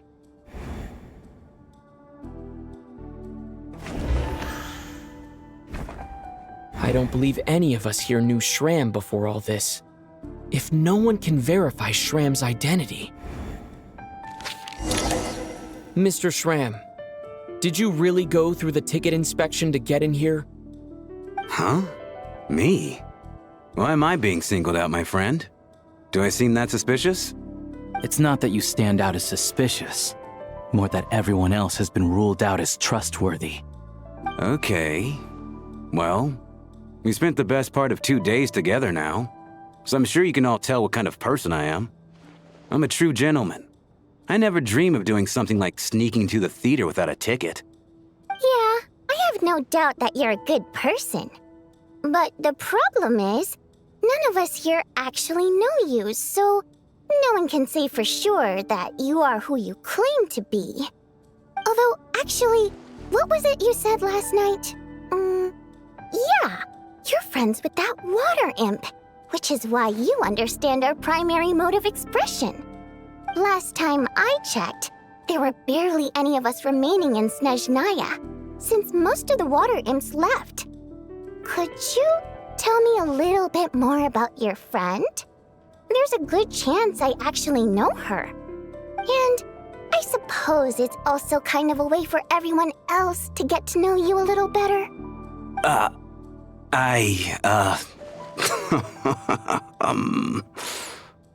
Good grief. Are you blushing? Pull yourself together, man. Stop giggling like a teenage boy. It's revolting.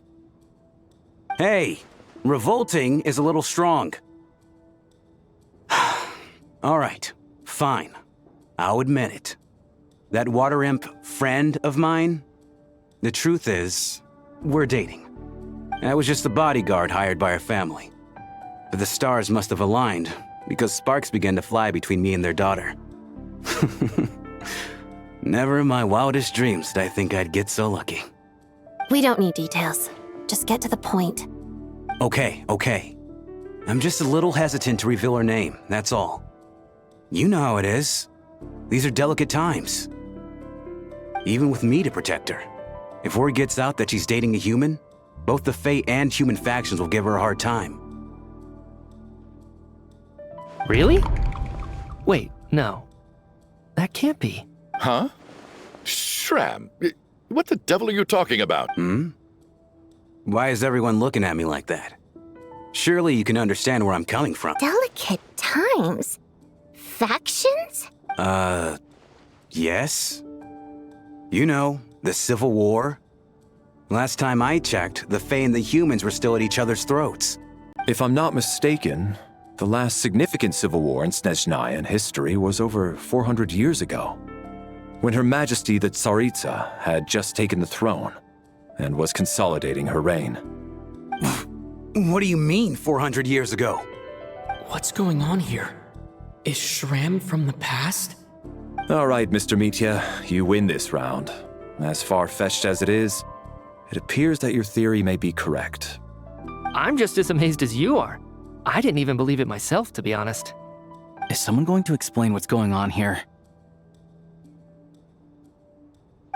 From the look on your face, you figured it out too, haven't you, Traveler?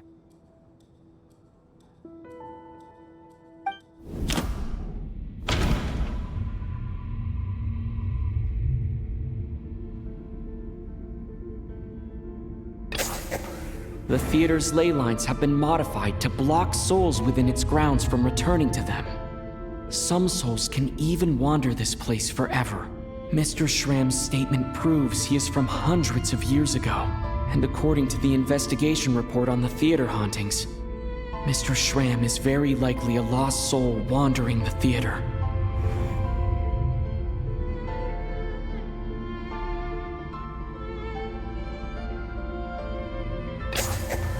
For some unknown reason, the soul that has been wandering the theater due to the ley line issues has joined our group and blended in. Yeah, that must be the immediate reason why the ticket count doesn't match the number of people present.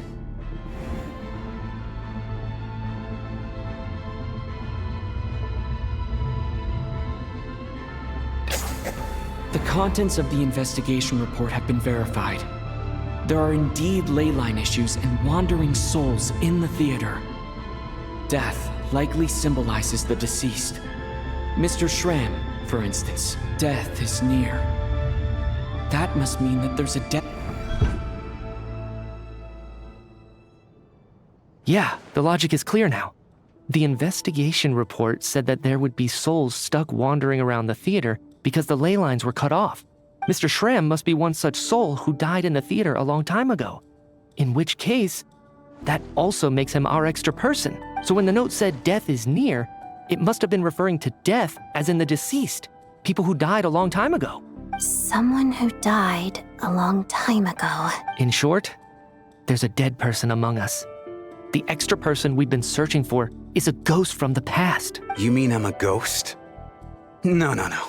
Don't make jokes like that, my man. There must be some mistake. But even if I was dead, I know for a fact I didn't kill anyone these past 2 nights. Yeah. Even if all that's true, the report also said the souls inside the theater can't affect reality, right? They're harmless. Then what if the problem isn't the souls at all, but the ley lines themselves? The ley lines have a powerful ability to attract and devour souls. Let's say that the ley lines are like a black hole, constantly seeking to engulf souls. But the souls that don't want to return are trying to avoid being sucked in. Why does this analogy sound so familiar? What happens when the black hole can't achieve its goal? I'm only speculating here, but what if it ended up swallowing innocent souls by mistake, or intentionally taking other souls to compensate? That could explain why we weren't able to determine a cause of death. If you're right, and their souls were devoured by the ley lines, it does make some sense. It does seem to explain a lot of the things we couldn't make sense of. Does that mean it's true? Except there's no concrete evidence. Mitya's relying on a lot of logical leaps. Still, it seems like the best explanation we have under the... All right, so how could Schramm not know that he's dead? Seems a little unlikely that he hasn't noticed anything unusual even after several days interacting with us. On the contrary, it's perfectly normal for a soul to wander the theater for centuries without questioning their existence or reason for being there. It's simply what's natural for them.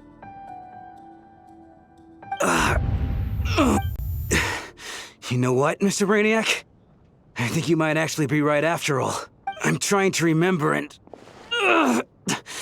even though my head feels like it's going to explode, I think... it's all coming back to me.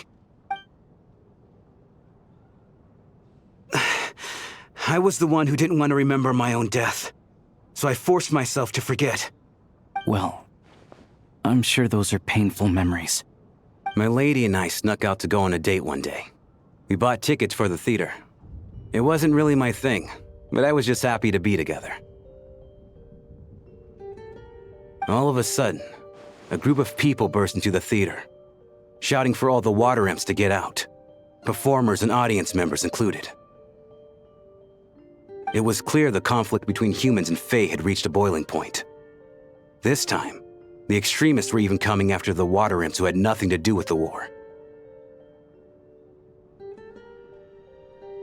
I thought I could pull one over on them, so I took off my jacket, draped it over my lady, and tried to sneak out amid the chaos.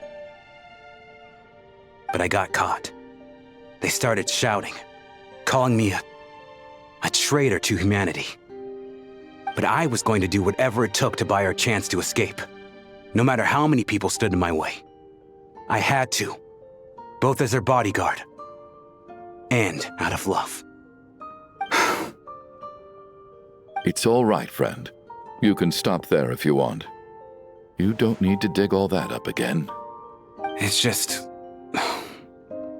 even now, I'm still struggling to accept the truth.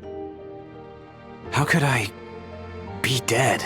I'm sorry. If I'd known I was a dead man walking, I wouldn't have dragged you down with me. If I'm the cause of all this death, then punish me however you see fit. But, Mr. Shroom... No. I refuse to be a burden. I know what I have to do. You said I've been wandering the theater for centuries, right?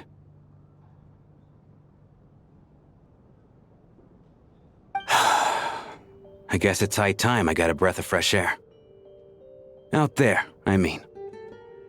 I'll leave this place and take all this death with me. Go out on my own terms. Mr. Schramm, I'm sure we can figure out a different course of action. My good sir, we both know I'm not supposed to be here. I should have accepted my death long ago. One way or another, this has to end. Unless you're saying this goes against another one of your military principles. No, I'm speaking on a personal level this time. Let it go, man. Oh, wait. One last thing.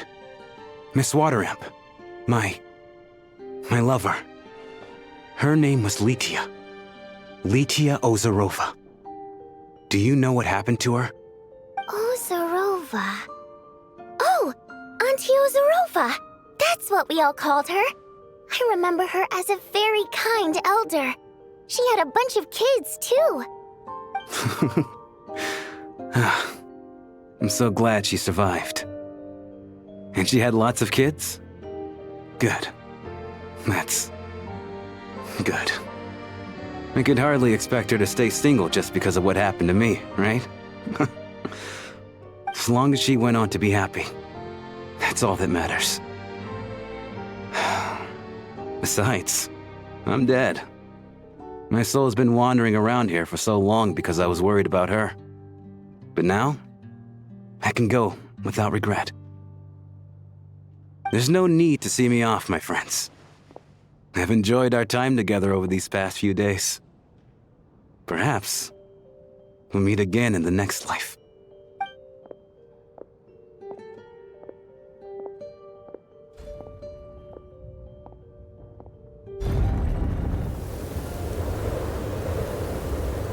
Take care, my man. I knew Mr. Schramm was already dead, but I still feel so sad. Death is cruel, no matter how we might try to make sense of it. So, was the conflict between Fae and humans really that bad back then? I was only little, so I don't remember much. It's terrible to think that so many innocent people had their lives turned upside down. Even the historical records about that time period don't say much about it. All people know is that the Tsaritsa founded the Fatui, drove out most of the Fae aristocracy without explanation, then used her terrifying power to suppress the humans. It seems to me like the Tsaritsa chose to make herself the enemy. She downplayed the conflict, directing whatever animosity both sides had for each other at herself instead. That's also why, despite how brutal the conflict was at the time, there hasn't been much lingering tension between humans and Fae since. Things have been fairly harmonious for the past few centuries. So, the Tsaritsa banished the Fae to protect the Fae living in the city? She offered herself up to be hated in exchange for peace. Maybe it's not quite as bad as it sounds. I don't think Her Majesty is too concerned if mortals hate her or not. And besides, there are very few who truly do. All this time, I had no idea. All right. If Mitia's theory is correct, then I think we can consider this matter settled. Let's all take a break.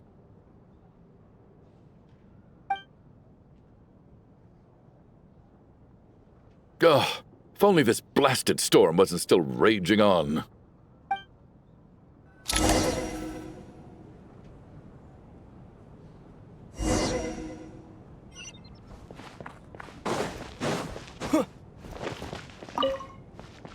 Well, at least it seems like Mr. Schramm stayed optimistic until The information he revealed, it's given me a lot to think about.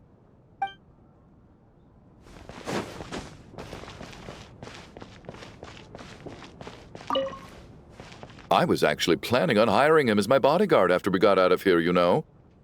Oh, poor guy.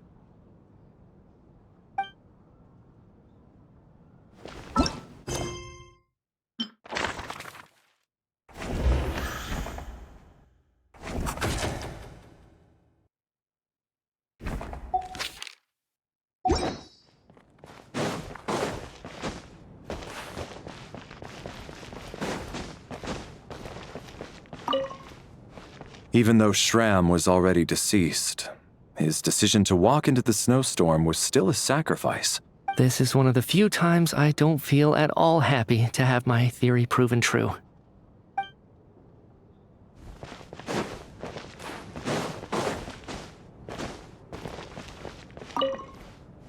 At least the lingering regret that kept him here has been put to rest. That's not necessarily a bad thing.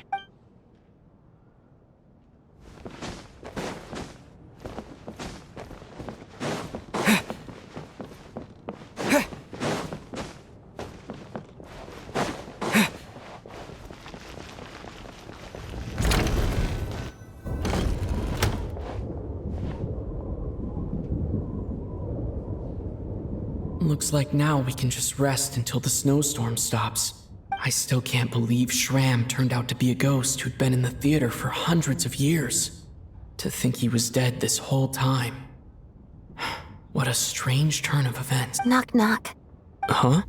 Knock, knock. You know the door isn't closed, right? You don't have to knock. Think of it as a signal then. When I'm entering someone else's room and I knock, I'm here as Odette. If I don't knock, it's Lelik. Thanks. So, why did you come to find me? Vodyanitsa said you knew about my secret identity from the start.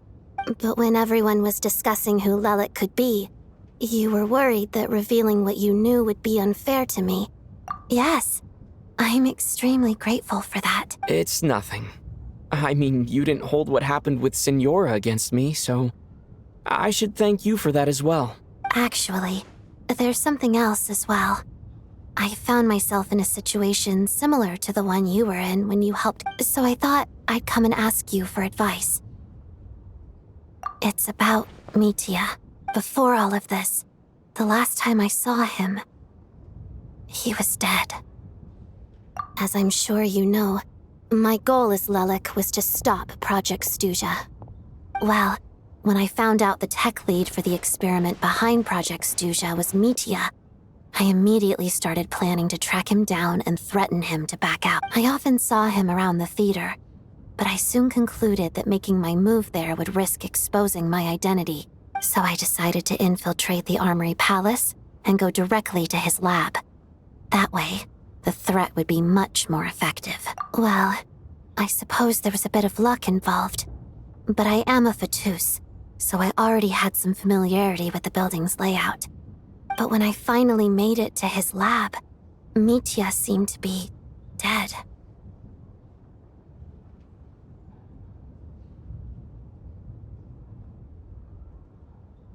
I checked his breathing and his pulse. He had no vital signs whatsoever. I'm certain of that. I thought maybe another anti-Project Stuzha activist had beaten me to it, and chosen a much more brutal method, so I made myself scarce. That's why you were so on guard around Mitya that first night here. Yes. When I saw him sitting in the audience during the performance, I could barely contain the shock. To me, it was a miracle. Somehow, he'd come back from the dead. But then, the murders started happening and things got so complicated that it wasn't really at the front of my mind. That is, until Mitya himself said there must be a dead person among us. Then I couldn't ignore it any longer. And yet, you thought that bringing it up right away would single Mitya out. Just like when everyone was suspecting Lelik. Exactly. I thought there could be something I was missing. Besides, we soon figured out that Mr. Shram was a ghost, and we knew there was only one extra person, so we thought he had to be the one. But now, it seems like there's another candidate. I understand why you kept it to yourself. There was so much information being thrown around during that discussion. Bringing up Mitya would have just introduced more confusion. So, what do you think we should do? Let me confirm one thing first. When was it that you found Mitya dead? Around a week ago. Sometime in the afternoon. A week ago? That's earlier than I thought. I saw him just a few days ago at a restaurant. That definitely would have been after you found him dead. He seemed completely normal to me. chatting with Vodyanitsa, trying to avoid Valeri. So he was definitely alive on that day. Huh. Well, all I can say is I know what I saw. Here's a thought. The reason we even suspected a dead person could be among us was because of the problem with the theater's ley lines. But Mitya's death happened inside the Armory Palace. The ley lines affecting the theater shouldn't reach that far. You're right. I guess he doesn't fit the profile of the person we were searching for. I think the chances of it being him are very low. Surely he can't have died for real in the Armory Palace. Unless... Unless what? Unless he really did come back from the dead. You're right. Do you think we need to disclose this to the others? Huh, what's this? A private meet and greet? Where do I line up? That's not what's going on here. Well, I was just making the rounds. Thought I'd try to lighten the mood a bit.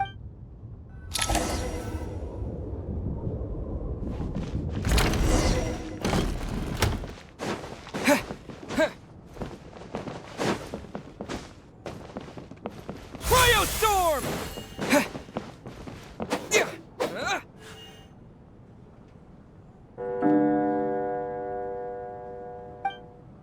What is going on with this storm? Could it be connected to that monster that just arrived in Snezhnaya? I almost hope it is. Her Majesty the Tsaritsa left to vanquish that beast herself. We just need to wait for her triumphant return. Do you think people still feel the cold after they die? I'm wondering about Shram. Oh, maybe we should have given him a coat before he went out there. Death itself is cold, isn't it? I'm sure the storm will embrace him. Well, I hope he has a safe journey. I'm going to miss him, I think. It's not like we can blame him for Rampana and Kulish's death. Thinking back on it, we barely made it out alive ourselves. Once we get out of here, how are we going to explain what happened to their families?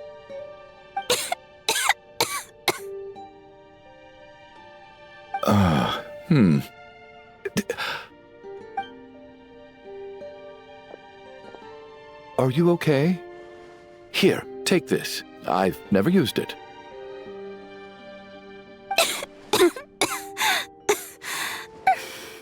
Thanks. Look who's Mr. Nice Guy all of a sudden. Is it because Tonya stood up for you this morning? At least you know how to return a favor. Yeah, without Tonya, who knows how badly he would have been hurt. I told you already, I never intended to resort to violence. Duh. Bunch of rascals. Little girl? I was rather surprised when you spoke up for me this morning. I didn't think I had many admirers here, so, thank you. Oh, no need to thank me. I said some bad stuff about you too. I've been, too embarrassed to admit it, but, you remind me a lot of my daughter. So kind to everyone, but never lets her old man off the hook. Unless my wife and I are having a fight, then she's always on my side. Especially when she was little. Every time I took her out...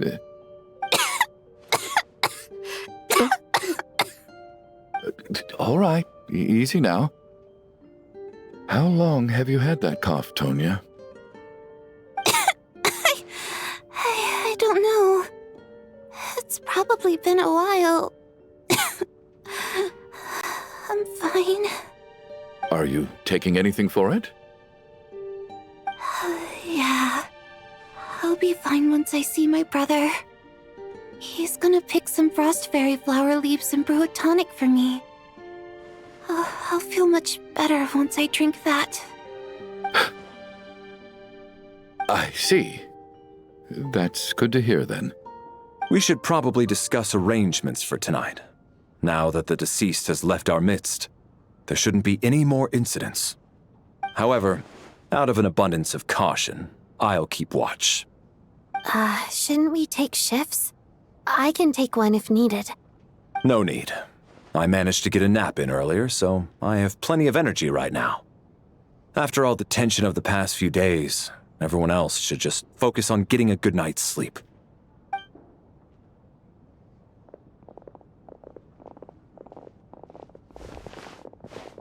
What a long day. This whole situation turned out to be way more complicated than I expected. But Valeri's right. I should just try to calm down and get some rest. The last thing I want is to give myself nightmares.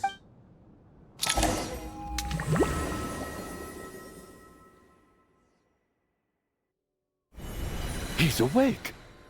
He's awake! Get over here, you big lug! If you must call me something, call me Mr. Door. The Black Mist is coming. Are you all right? Can you walk? We just got attacked by monsters on our way up. That Mr. Door fellow protected. He just seemed to come out of nowhere. Not much of a talker, but when it comes to taking down monsters, that man doesn't hold back.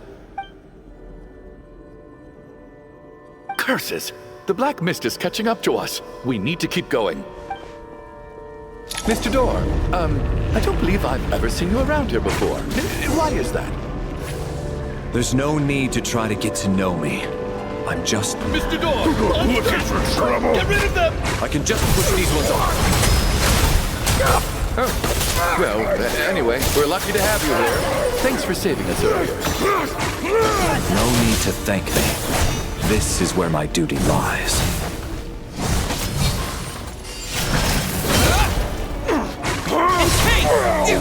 Blade!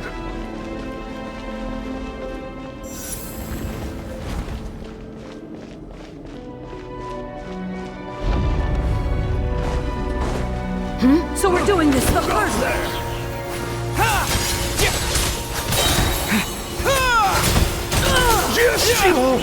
Remarkable work, Mr. Door. If I had your muscles, I'd do the same.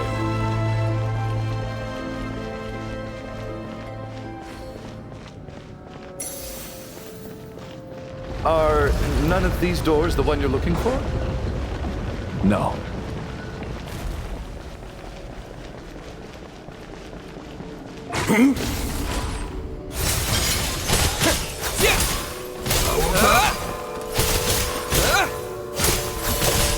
Come here closer. Impossible. How could this be?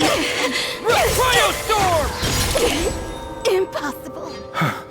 I'm so exhausted. Wait, look! There's more monsters down there. Are they coming from within the Black Mist? No, no! They're gaining on us!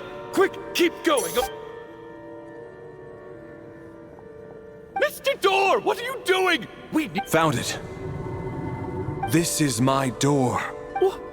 What? I am a door. This is where my duty lies. No! You saved us! We can't leave... You must keep going. A door can only keep things out for so long. You must... but... Oh, you're right. Let's go!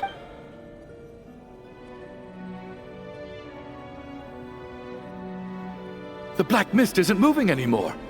Looks like both the monsters and Mr. Door are... I didn't just imagine all that, did I? Surely I wasn't so scared out of my mind that I... Oh, okay, good. There's no way we both hallucinated the same thing, getting sleepy? Well, looks like we're safe for now. Go ahead. Let's get some rest.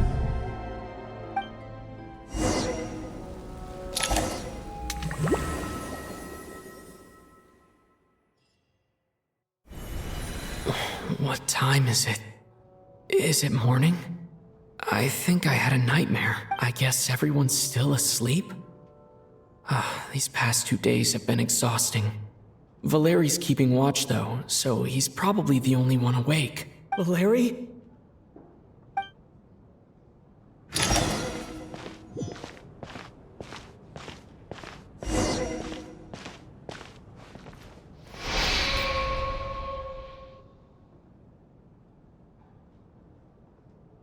Wake up!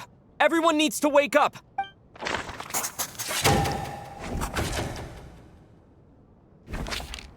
Just like the last 2 nights. No clear cause of death. I've been a real thorn in your side, haven't I, Mr. Valeri? now you can rest in peace. But for me, life will be all the duller for not having to run away from you, my friend. How's Tonya? I just checked on her, and it doesn't seem like anything serious. She's just exhausted from the past couple of days, and she's still recovering from her illness. We should let her sleep a bit longer. That means Valeri was the only one who died last night. If Valeri was awake and keeping watch, it would have been impossible to kill him without waking everyone else up. This is so frustrating. Why has nothing changed since yesterday? I thought we already dealt with the dead person causing all this. Actually, one thing has changed. There's only one victim this time, not two. Does that mean...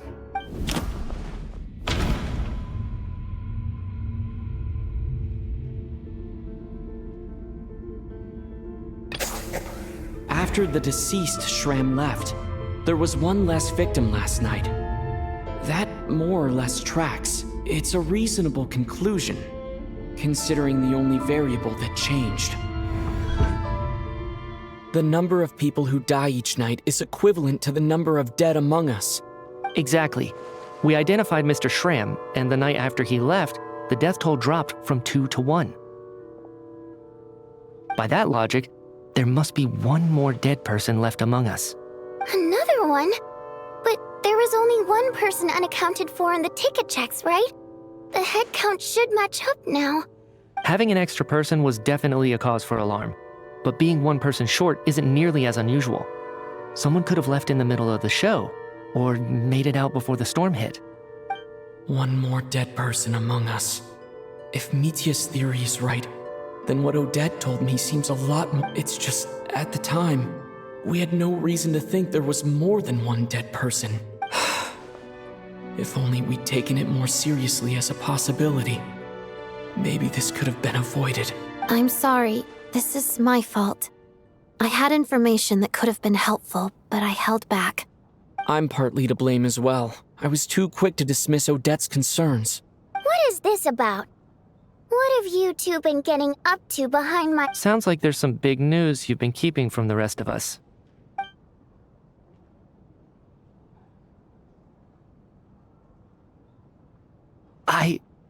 I'm the dead person? Wow, that's certainly news to me. Odette and I talked about it yesterday, but we thought it just wasn't possible, so we left it at that. Yeah, I don't blame you. If I'd been there, I probably would have reached the same conclusion. Let me just try and verify this. I just scoured my memories trying to think back to the afternoon Miss Odette mentioned, but I honestly have no recollection of dying. That's where I'm different than Mr. Shram. Having seen Mr. Mitya a few days ago myself, I also find it hard to believe he could be the other dead person among us. Well, if it isn't Mitya, then who?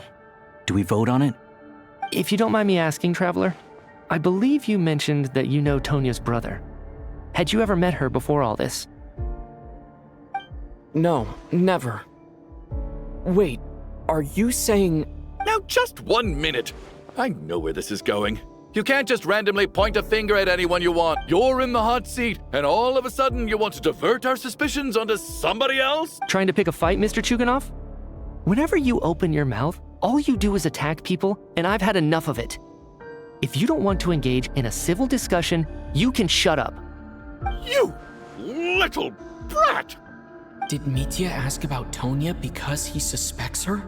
I suppose I only identified her by age, and nothing else. Could that mean... I'm just saying, you're going around casting suspicion on people for no reason. How could Tonya be dead? I can vouch for her, if nothing else. I've seen her before. She's the sister of that Harbinger, isn't she? The one called Child. Oh, really? You're telling the truth? Since being here, I don't think I ever mentioned she was Child's sister specifically. Does Chuganov actually know her? If Chuganov can vouch for her, then it can't be Tonya either. In which case, it seems unlikely that there's another dead person among us at all. Miss Odette, could you go over that afternoon with me one more time, when you found me dead? No problem.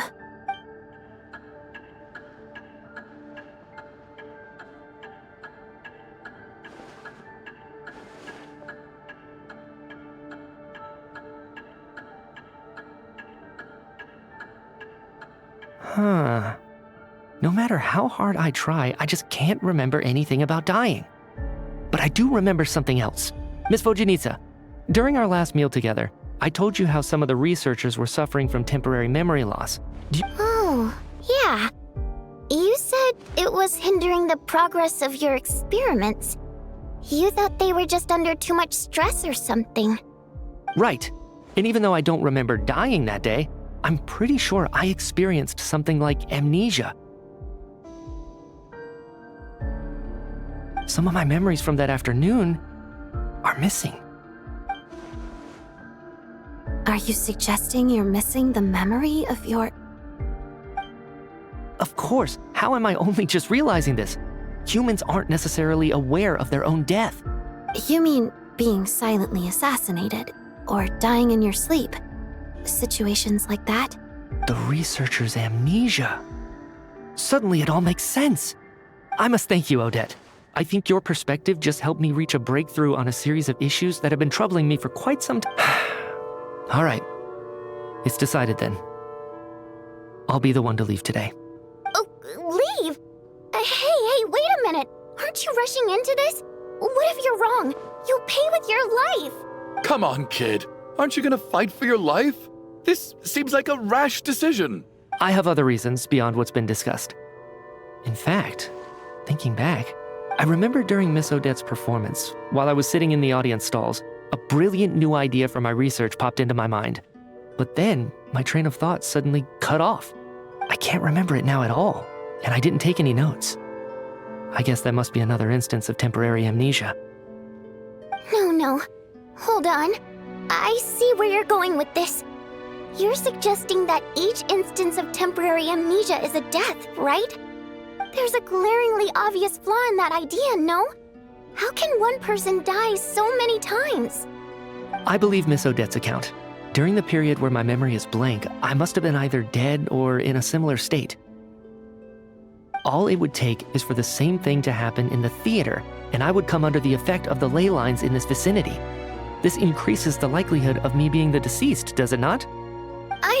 But... There's no evidence to suggest that anyone other than me is a candidate for the deceased. So allow me, as a scientist, to treat this as an experiment. Please relax, everyone. I don't think things are as bad as they may seem. If I really am the deceased, then to leave the theater will be a relief for me. If, on the other hand, I'm still alive right now, well, apparently you've all witnessed my resurrection recently anyway. Who's to say I won't return from the dead again this time? Mitya's right. This is the only thing we can try right now. I think he's deliberately downplaying the gravity of the situation, though.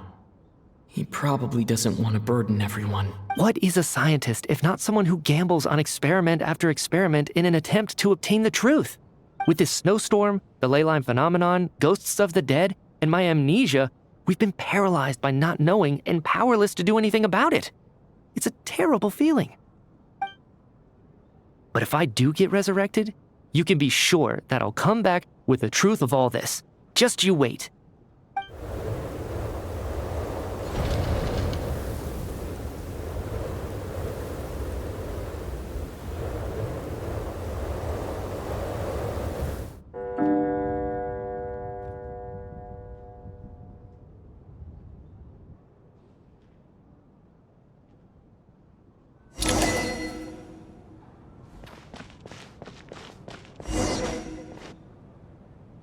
Poor Mr. Mitya.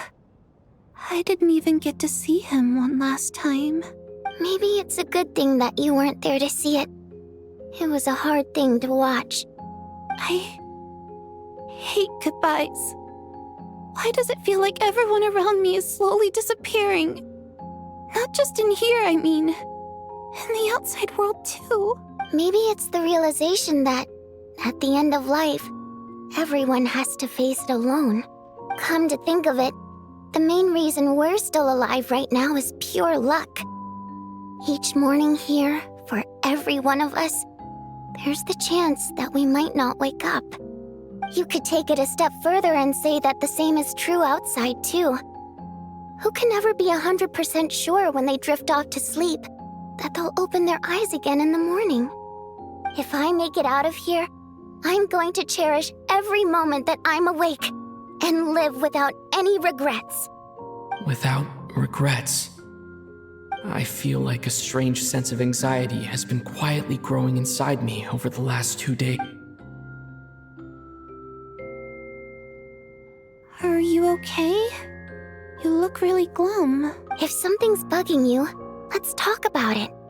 There's only a few of us left here now. After everything we've been through, what's the point in keeping things bottled up? I have a travel companion named Paimon. Alosha and Odette have met her before. She's been feeling unwell recently. You're worried about her, aren't you? That makes sense. We've been trapped in here for days. To be honest, I used to feel like I was just a spectator in this world, watching everything that happens from the sidelines. Maybe it's because I'm a descender. A descender? But with Paimon by my side, over time, I slowly felt my connection to this world growing stronger. She loves eating, sleeping, and having fun, but she's also a great guide. It's her authenticity that makes this whole world feel more real for me. Over the last few days that we've been apart, I've often caught myself wondering, what would Paimon say if she were here right now?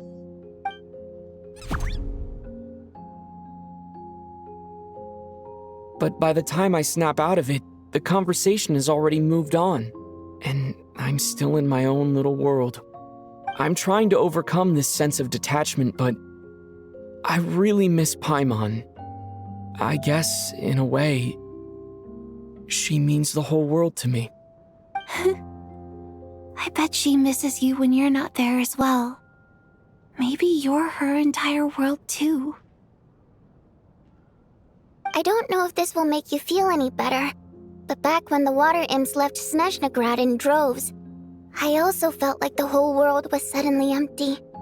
I could be surrounded by people all smiling and having fun, and still feel completely separate from it. So, I totally understand how you feel. Later on, I started to think, maybe accepting the fact that our loved ones won't always be with us is something that takes a lifetime. All we can do is cherish their companionship from moment to moment. So, once we get out of here, you better hurry back to our side as fast as you can. You can't let your story end in regret. That's the trope I hate the most. Thank you. That's exactly what I needed to hear. But Vodianitsa, if you hate goodbyes too, why didn't you leave with your people? That's just the choice I made. I used to regret it, but I don't anymore. Like I said before, singing is a water imp's primary mode of expression. It's how we convey our emotions.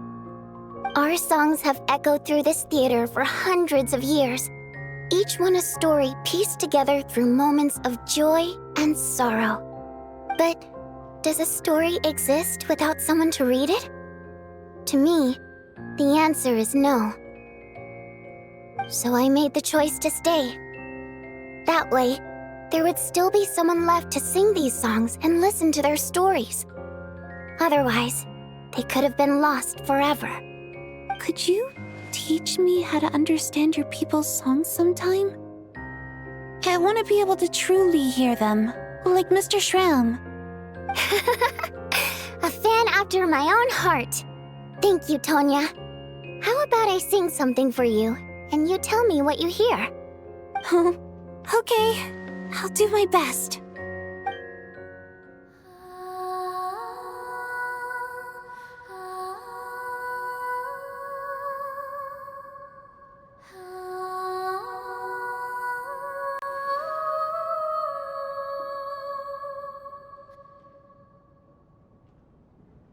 I've never heard that one before.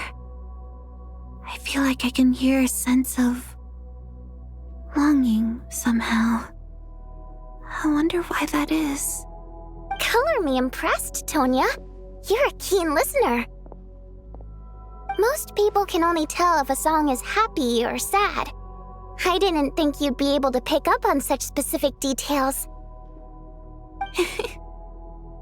So, what's the song about then? Come on, tell me! I've actually never performed this song in the theater before, because it has more of a ceremonial purpose for our people. It's not meant for the stage.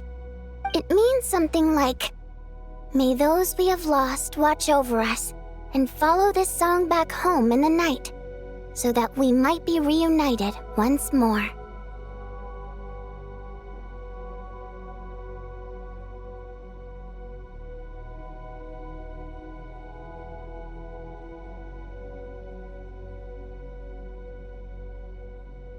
No wonder I could hear that sense of longing. You sing it for loved ones who have passed away. I hope it reaches them. It's getting late, Tonya, and you're not well. We should all turn in early. I suppose there's no reason to keep watch tonight. Okay, but, before I go to bed, could you sing that song a couple more times for me, Vodianitsa? Of course! Anything for my #1 fan.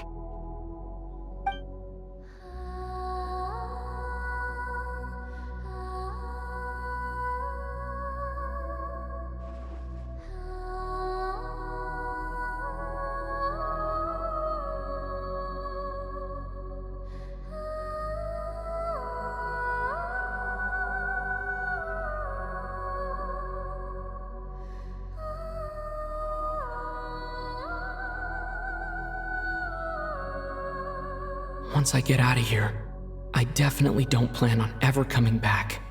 But I guess that means I'll never get to hear Vodianitsa sing again. That's a sad thought. Before I fall asleep, I should cherish this moment of companionship while it lasts.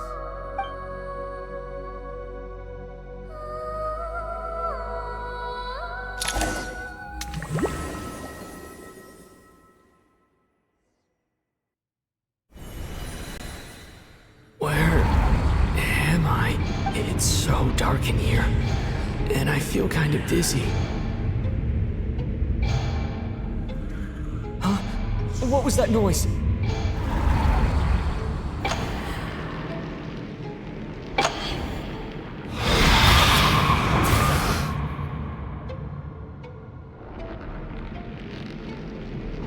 Return, O spirits. Fulfill your oath of protection.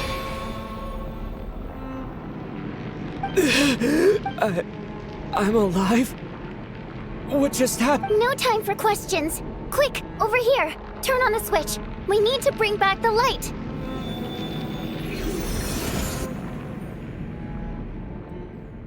All right, we're safe.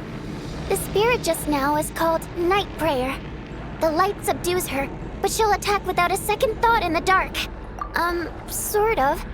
I know it's hard, but you can't let this place go dark, or she'll kill you again.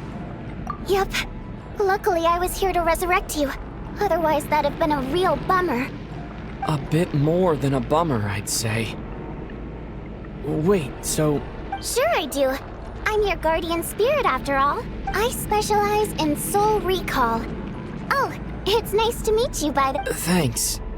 It's nice to meet you, too. All right, there's no time to waste. The black mist is already catching up. We need to avoid it at Night Prayer at all costs. Come on.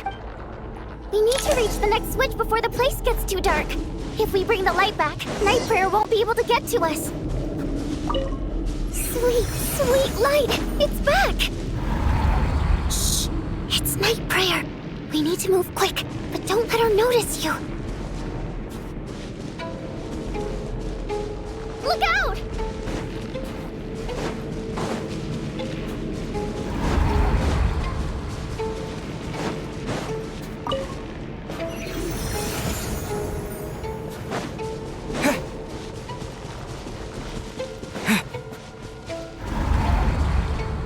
The next switch is over there.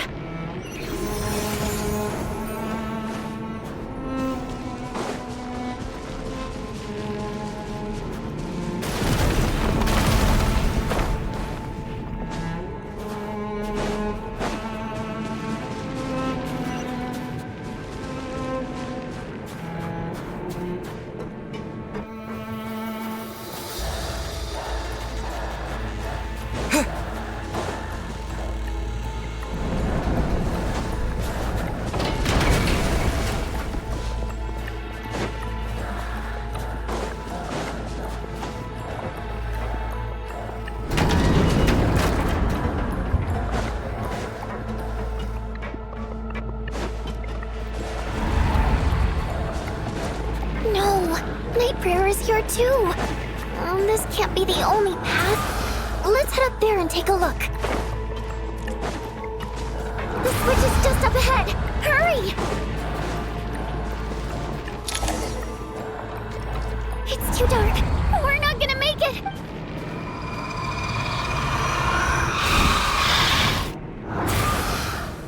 Traveler! I won't let you die like this.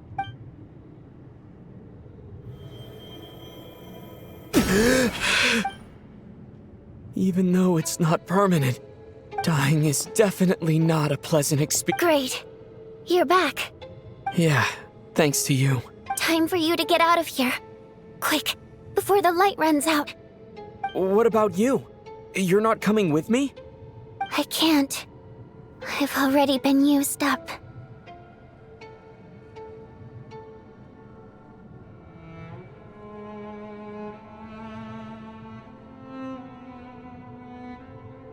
A guardian spirit's skills are finite. I can only resurrect someone so many times. I might not look any different, but my essence has been exhausted. Now, I will slowly start to fade away. I can go no further. The black mist is where I belong. Why didn't you tell me sooner?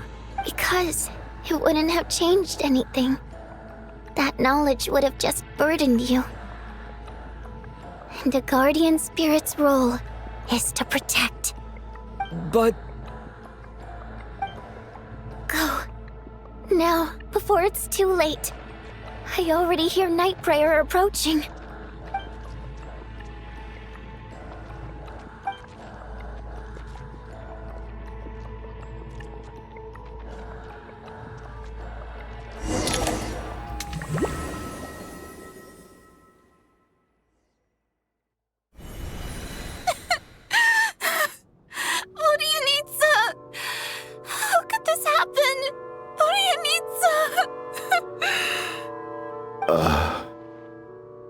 Well, I guess there's no need to inspect the body.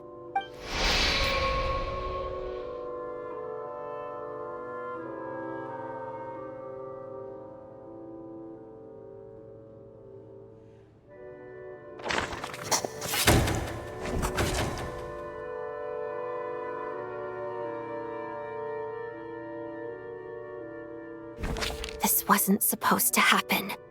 You lied to us, didn't you, Chuganov? You've been lying from the start. Take a long, hard look at yourself before you go around accusing other people. I suspected you on day one, Lelik, and now look where we are. By some strange coincidence, you've never been targeted. You just happen to have survived this long? No, you should be the prime suspect. And you, little hunter, ever so content with staying on the sidelines. Yet, you were the one who stopped us from leaving from the start! Why are you trying to keep us here? Now you're just lashing out indiscriminately. That's either a sign of anxiety or a guilty conscience. Where was all this passion and bravado before? Decided to fight until the bitter end. Is that it?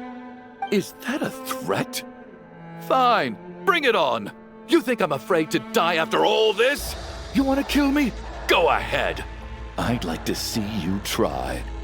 After all the trauma of the past few days, everyone's been pushed to the breaking point. Valeria and Mitya aren't here anymore. Someone else needs to step up and take charge. But first, I need to think this through. Considering everyone left, who's the most likely candidate for the deceased?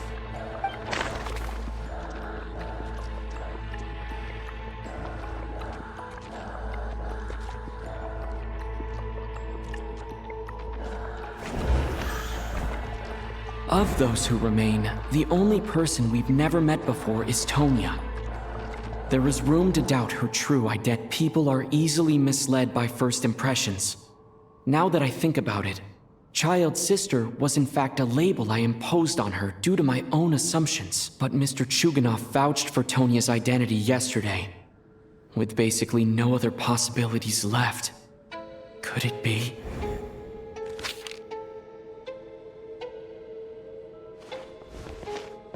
Tonya, how's Tusser been lately? Tusser?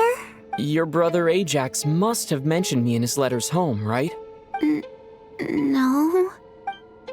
Oh, Chuganov, looks like it's your turn to do some explaining.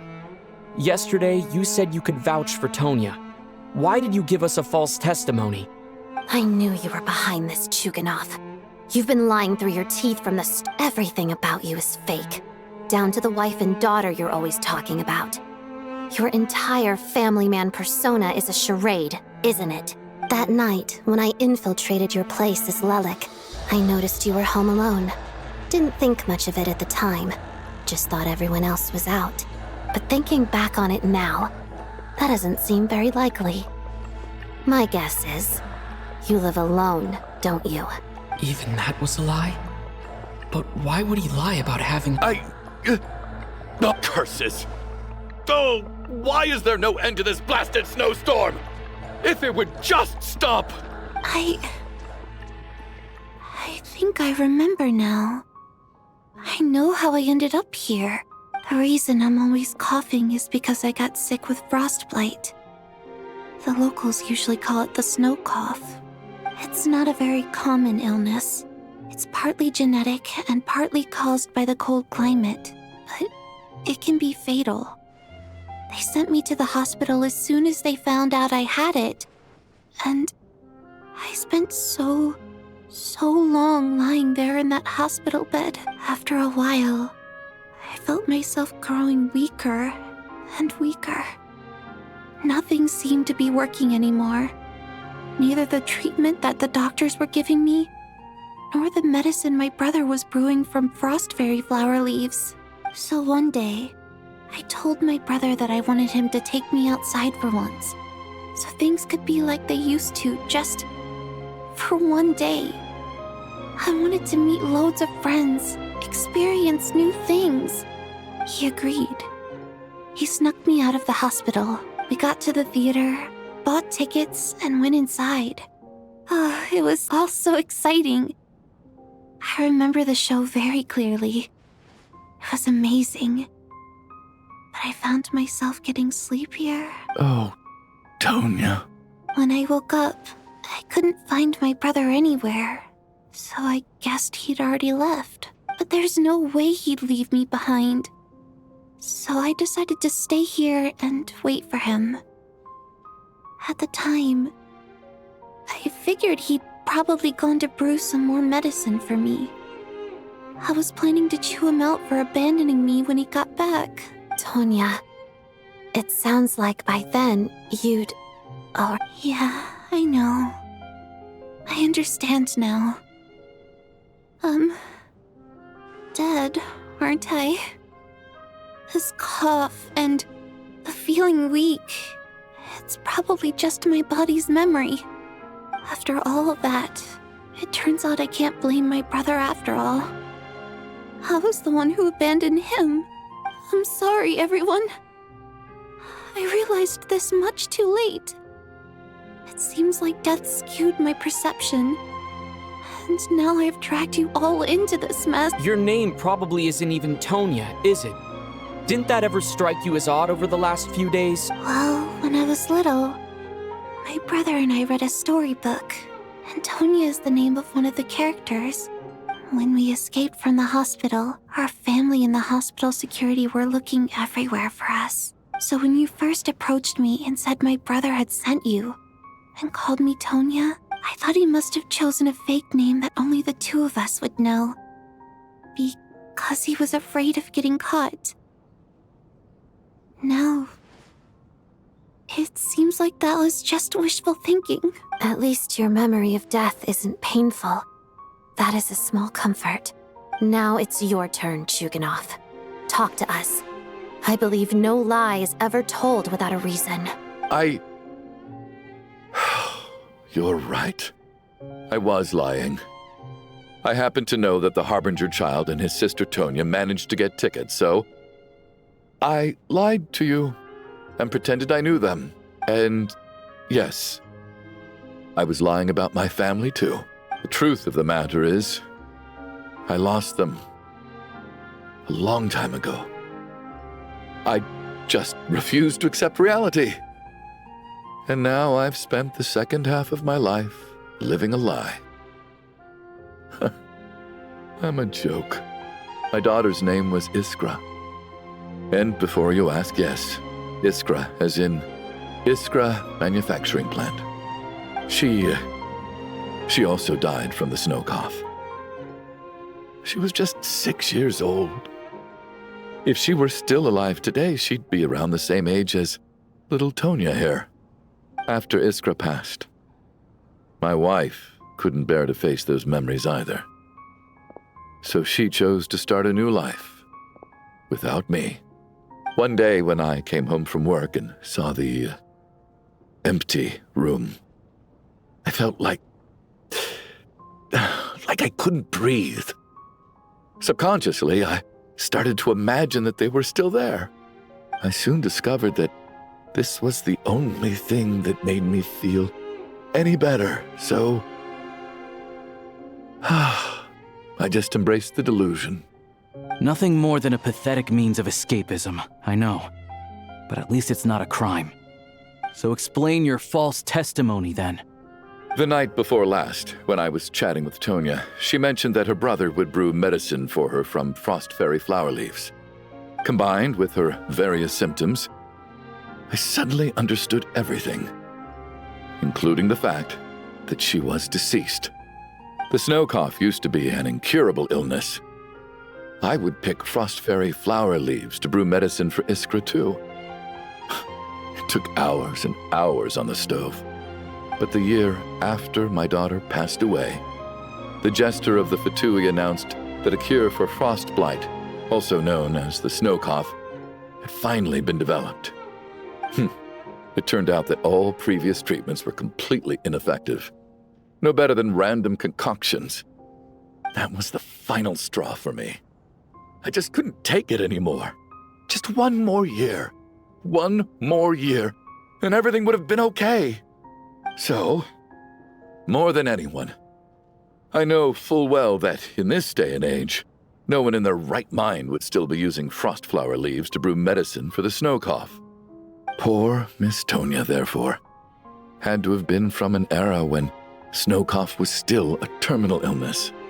So, you projected your daughter onto her? Even though you knew she was one of the dead?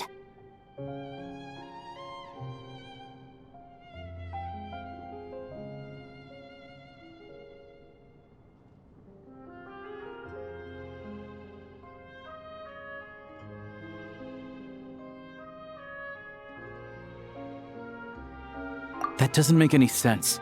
You knew she was already dead. What did you hope to achieve by protecting her? I just don't believe in your crackpot theories, nor do I approve of your actions. How can you just declare a living person dead and throw them out into that snowstorm? Nitia's gone. My good buddy Shram's gone. And now it's Tonya's turn, isn't it? The others I can make my peace with, but little Miss Tonya, here she is, standing right in front of us, alive and breathing, and fighting her own battles. Yet you're quite happy to say she's dead? I just want her to live.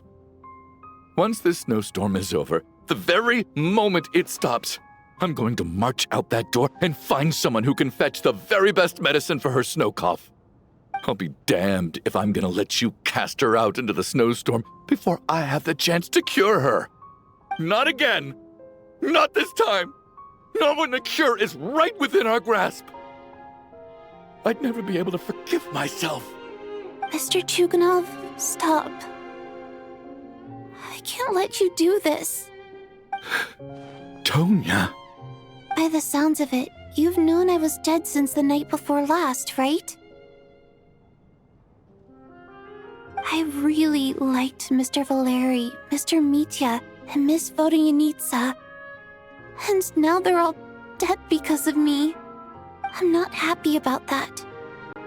The reality is, you've been trying to fight your own demons through me.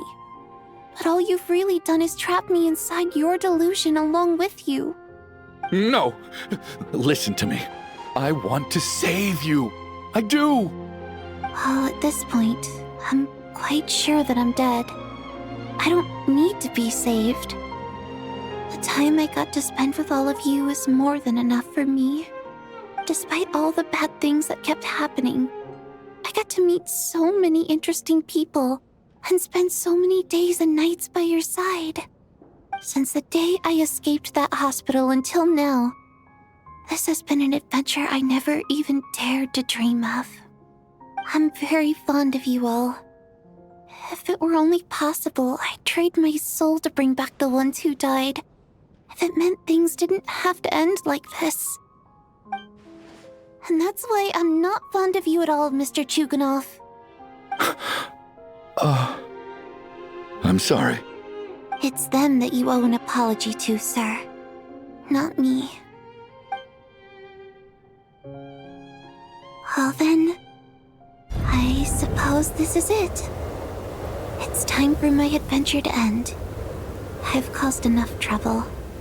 You're leaving already? It's still early. Don't you want to stay a little longer? No thank you.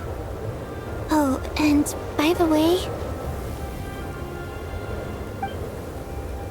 my name is Patashka. It was nice meeting you all. Feels strange that we're only being properly introduced now that it's time to say goodbye. Patashka?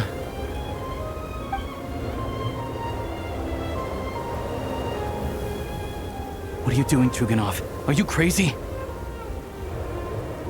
Let me leave. I can't keep lying to myself anymore. In your dreams. Don't think you're getting off that easy when you had a hand in the deaths of so many people. The Fatui have honed quite an array of enhanced interrogation techniques since they were founded. Once we're out of here, Lelik will personally give you a taste of every last one.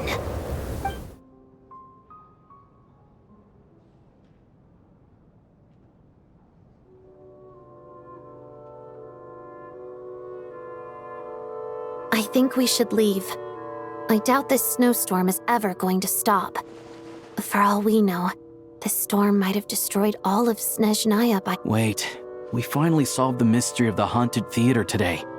Maybe let's at least try to enjoy tonight? Fair enough. I don't particularly feel like dying in Chuganov's company anyway. And yet you won't let me die first. Hey, Chuganov, on a serious note, if we do make it out of here, you should close down that factory of yours. A lot of people are freezing thanks to you. Is this really the time to be discussing my factory?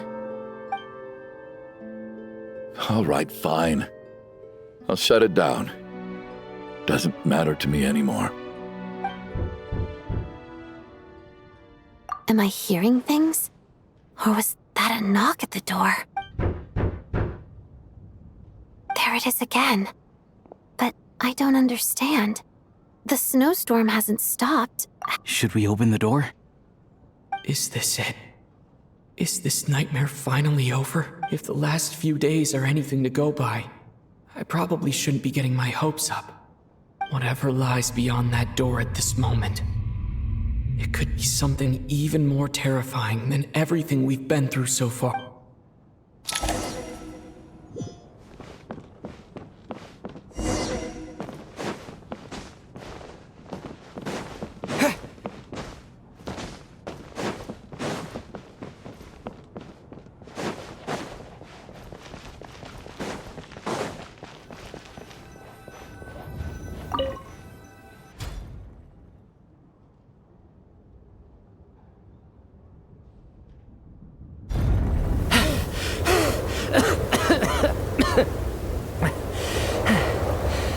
Hey everyone, I'm back. How are you doing? Feeling any better? Much better, thanks. Whew, it is so good to have you guys here. I was a little worried that the theater would be empty by the time I got back. Let me see. Tonya and Vodyanitsa are missing, which means Vodyanitsa died last night. And then you discovered that Tonya was the other dead person. Am I right? Not Tonya. Patashka. First, Tell us how you made it back here. Given the conditions outside, no one should be able to return alive.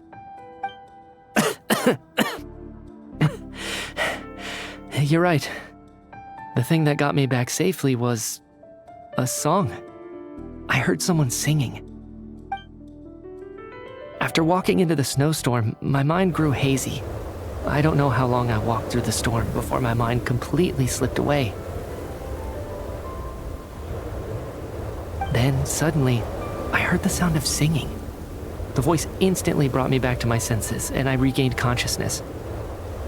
So I followed the voice, searching for the source of the singing. I searched and searched, until finally, just a few moments ago, there was the entrance to the theater, right in front of me.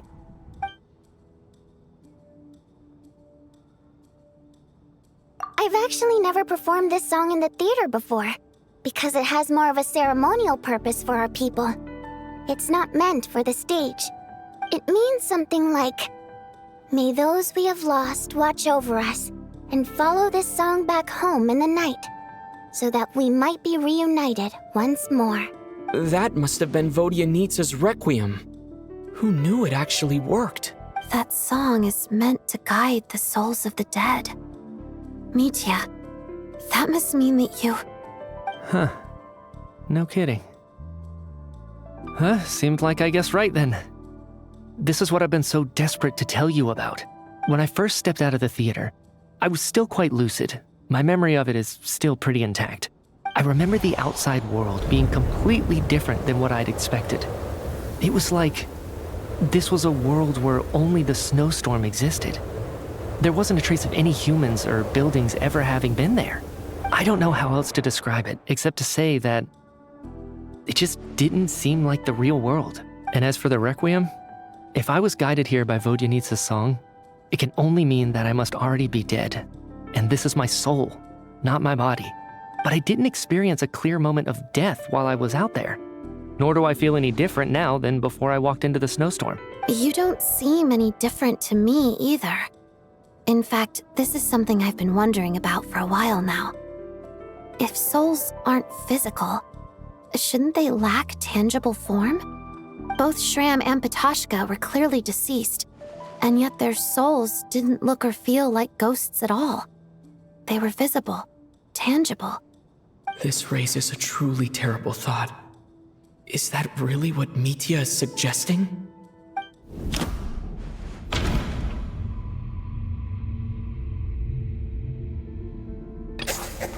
Mitya's soul was summoned back by the Requiem, confirming that he is indeed already dead. And yet, he looks no different from us. Of course. If even the long-deceased like Mr. Shram can blend in with us undetected, then maybe we've all been dead from the very start. And all of us are now souls wandering the theater.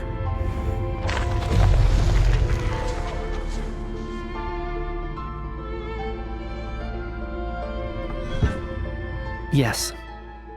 I think that this is probably the afterlife. What did you say?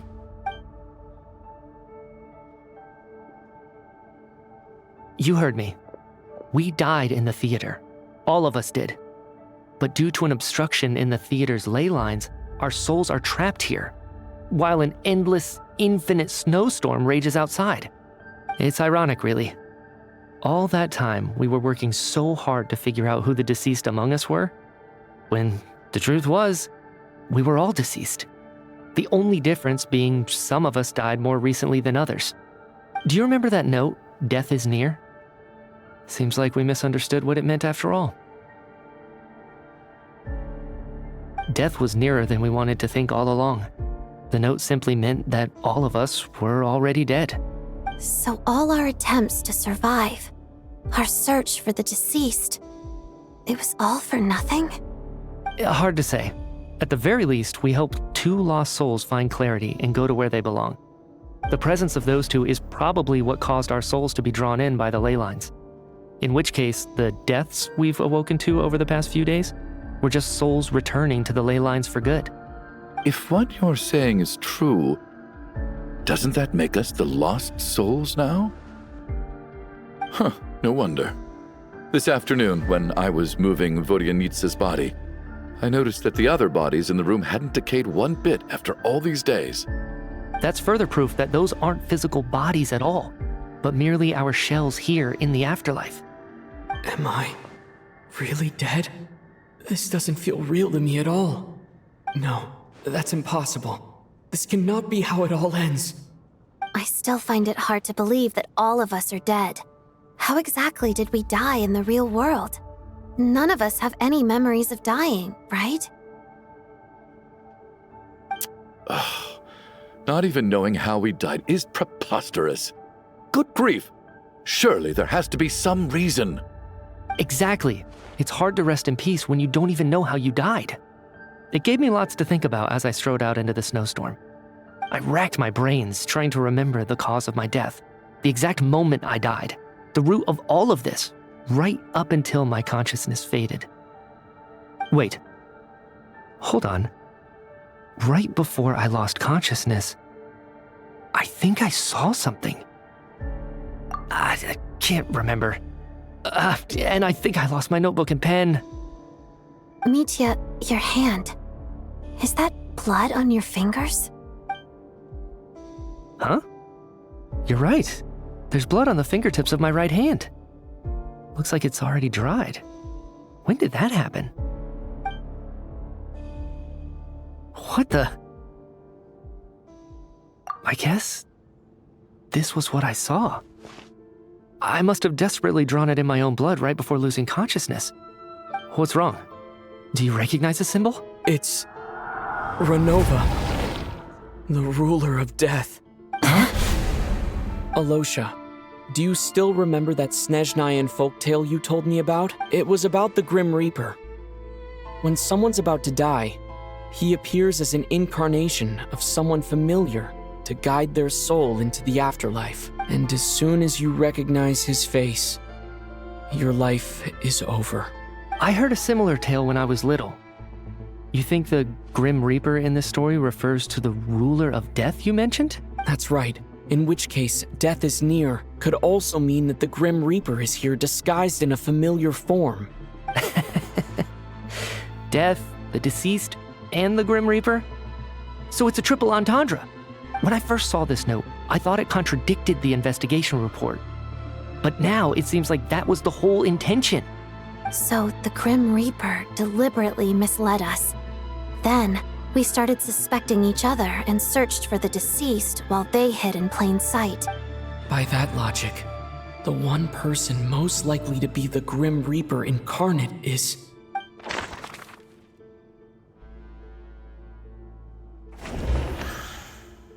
Identifying the Grim Reaper is a major...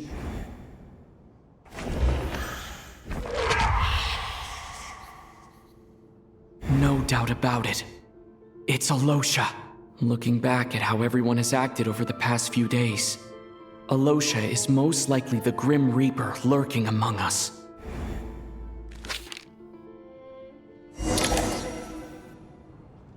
Is it you, Alosha? You were the first to discover the investigation report, and you had plenty of time to slip the note inside to mislead us. So? Surely you can't suspect me based on that alone. What if someone else found the investigation report first, slipped the note inside, and then put it back without telling anyone? There's no denying it.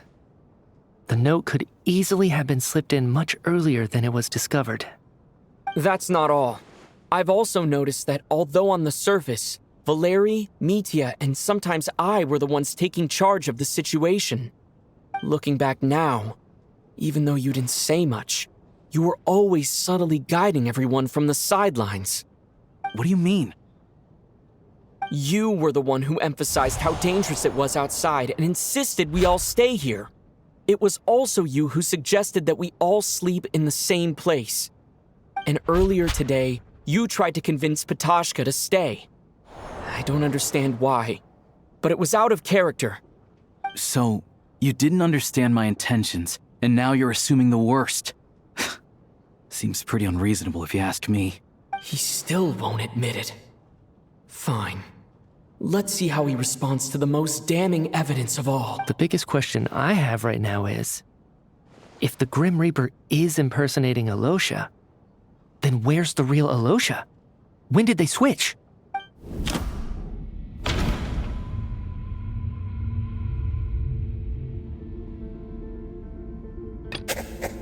No, the Ruler of Death added a note to the investigation report at the time. This indicates that Alosha had been That's right. This was the moment. Right at the start. Before any victims had even emerged, Alosha was switched with the Ruler of Death while everyone's guard was still down.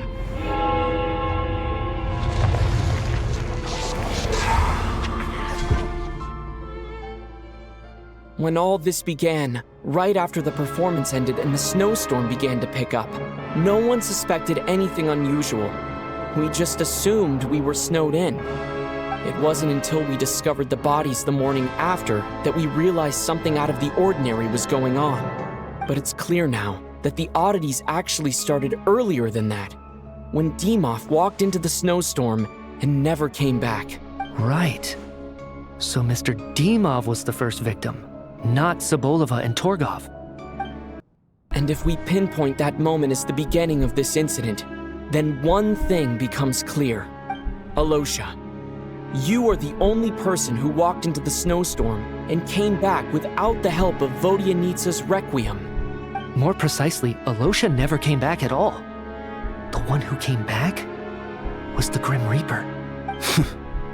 Not bad. Well, since you've backed me into a corner, I suppose there's no point in keeping up the act anymore. Alosha? You're the Grim Reaper? I am no such tired cliché. Mortals should address me as the Ruler of Death. Before being wiped out for good, you identified the two deceased, and even sensed my presence. A commendable achievement. Far beyond what I expected. I heard you can ferry souls. Those deaths each night. Were they your doing? Your initial conclusion was correct. Due to the existence of the two deceased, the ley lines yearned to reclaim those long-lost souls. Every night they devoured an equal number of souls to fill the void. This required no intervention from me. Though, of course, ferrying souls is indeed my authority. Here, take a look.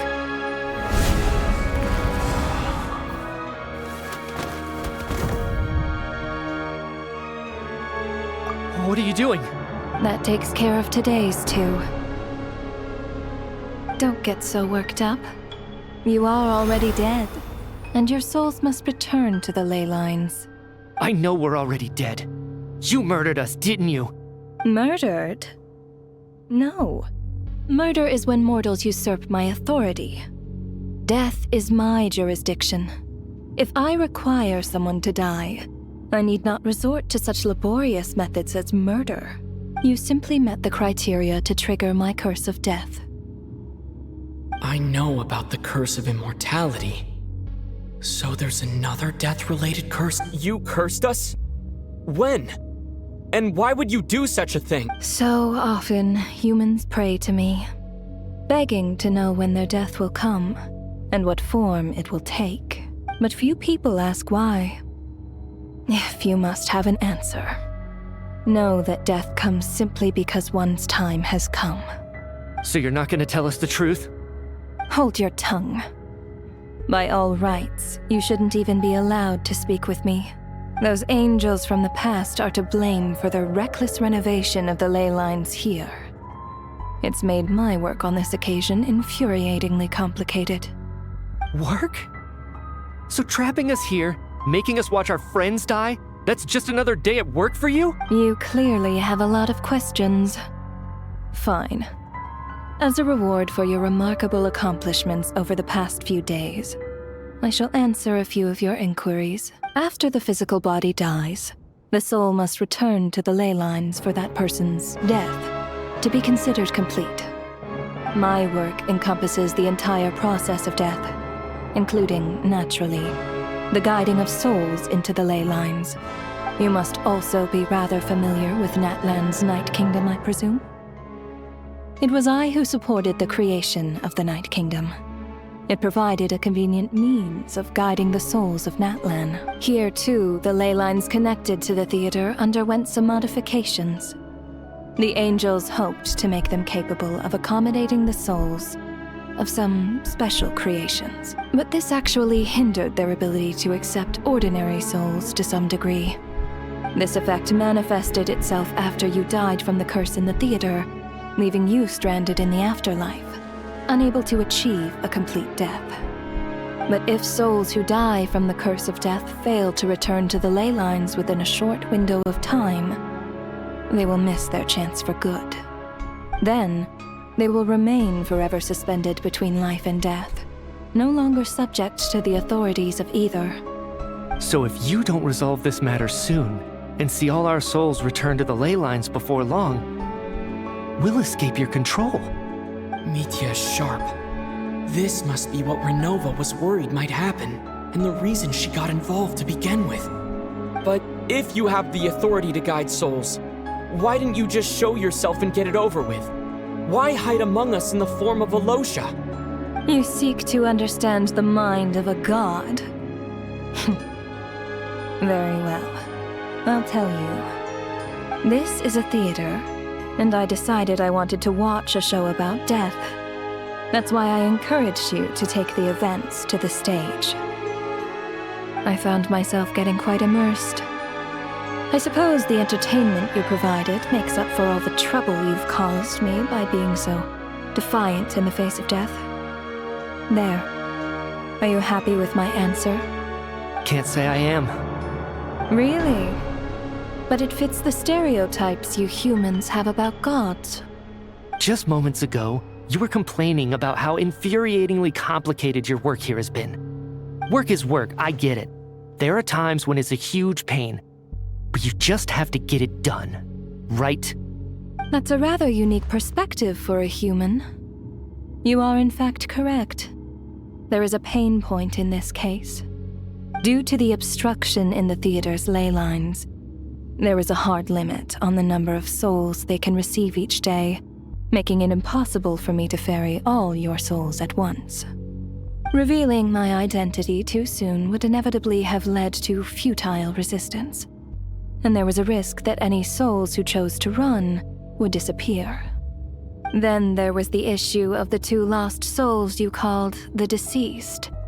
The way you resolved that quandary was all part of my design. That's what I don't understand.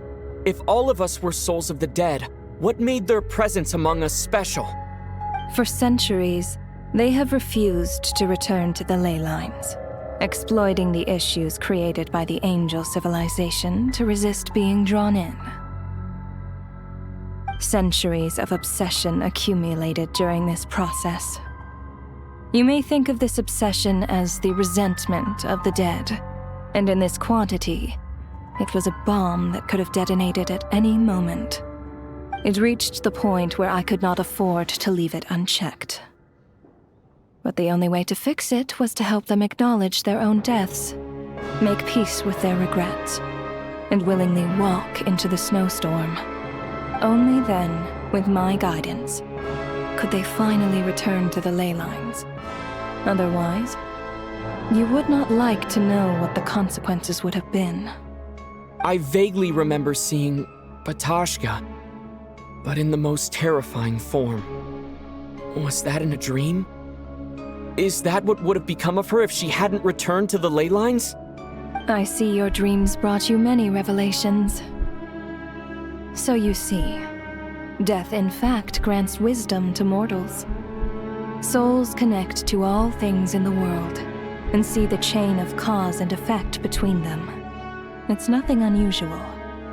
Anyway, giving psychological counseling to lost souls is not my strong suit. That is more of an angel's role. It was something I could not resolve directly using my authority, so I decided it was easier to leave the bomb defusal to you. Meanwhile, of course, their presence caused the souls of other members of your party to return to the ley lines each night. From where I stand, that was killing 2 birds with 1 stone. As both issues slowly resolved one another without me having to lift a finger, All I had to do was stay close by and keep the situation under control. Then use my authority to wrap things up at the end.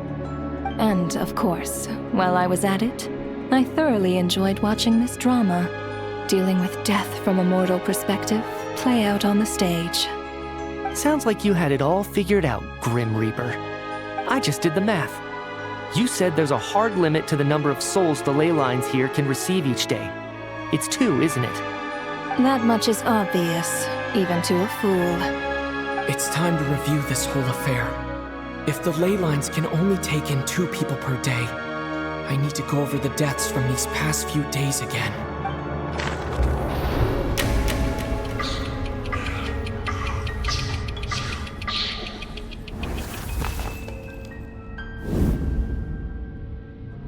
Looking back now, none of us had the faintest idea at the time. From the moment that staff member named Demoff walked into the snowstorm, the incident had already begun.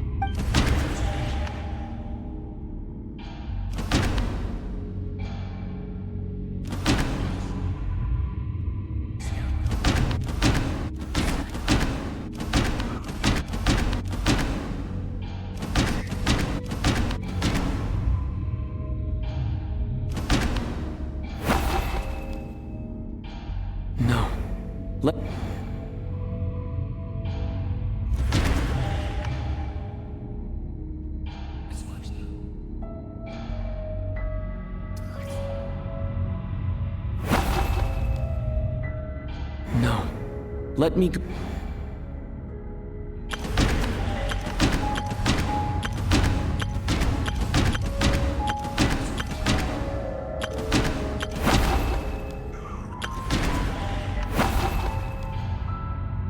No.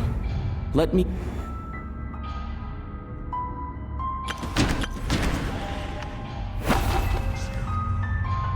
No. Let me go.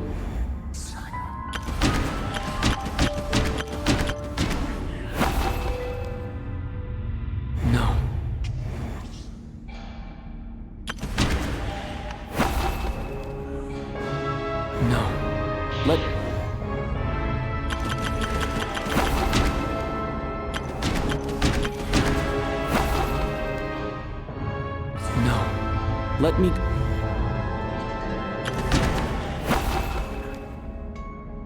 No. Let...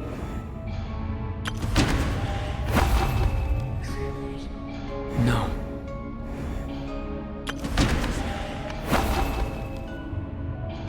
No. Let me go over this.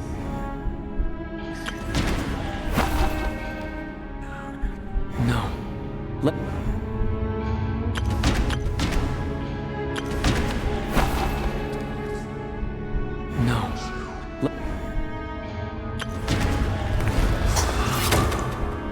Alosha was the second to walk into the snowstorm after Demoff to invade. During this process, the ruler of death...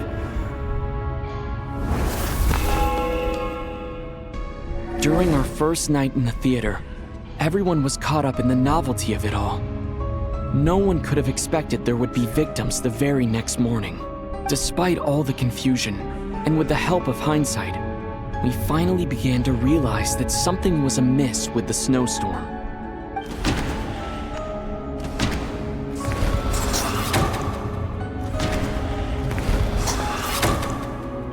The ley lines devoured Torgov and Sobolova on the first night. At the time, we thought this might be a murder case connected to Lelik.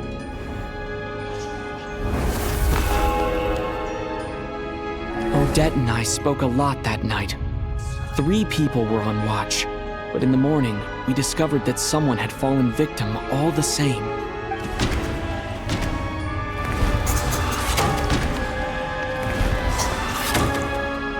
The deaths of Kulish and Rampana caused everyone to stop suspecting Lelik. Unexplainable phenomena occurred one after another, leading Mitya to suspect that we were caught up in a supernatural event.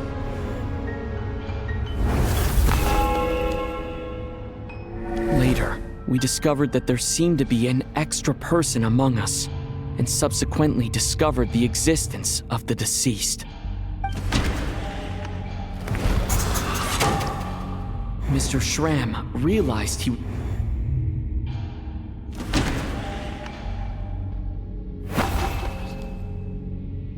No, let me go over...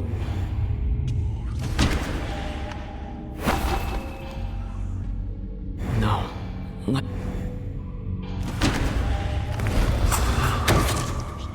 He thought it was all over, but Mr. Valeri's death was a rude awakening for everyone. The ley lines consumed him during the night regardless. A lot happened today. Mr. Valeri's death led us to discover the connection between the number of deceased and the number of victims during the night.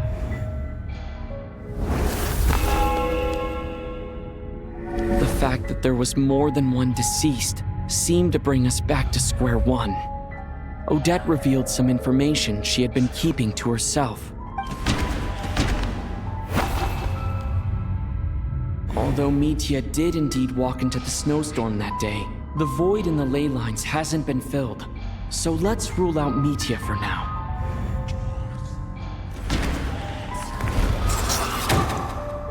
Vodyanitsa was swallowed by the ley lines in her... As it happened, Patoshka filled the void left by Mitya's return from the ley lines by walking into the snowstorm this morning. The girl I thought was child sister Tonya turned out to be another of the theater's deceased. Come to think of it, Patoshka was about to walk into the snowstorm at that time, and Renova, unaware that Mitya would return, was concerned that her soul would overflow from the ley lines. That's why she used Alosha's voice to try and persuade her to stay by. Looking back, I suppose that was an early slip-up on her part.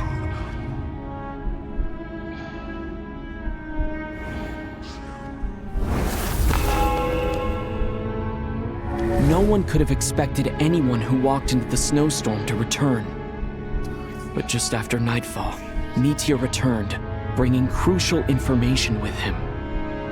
Various truths began to surface, including that all of us were already dead and that the ruler of death was here among us. Then, after revealing her true form, Renova callously claimed 2 souls.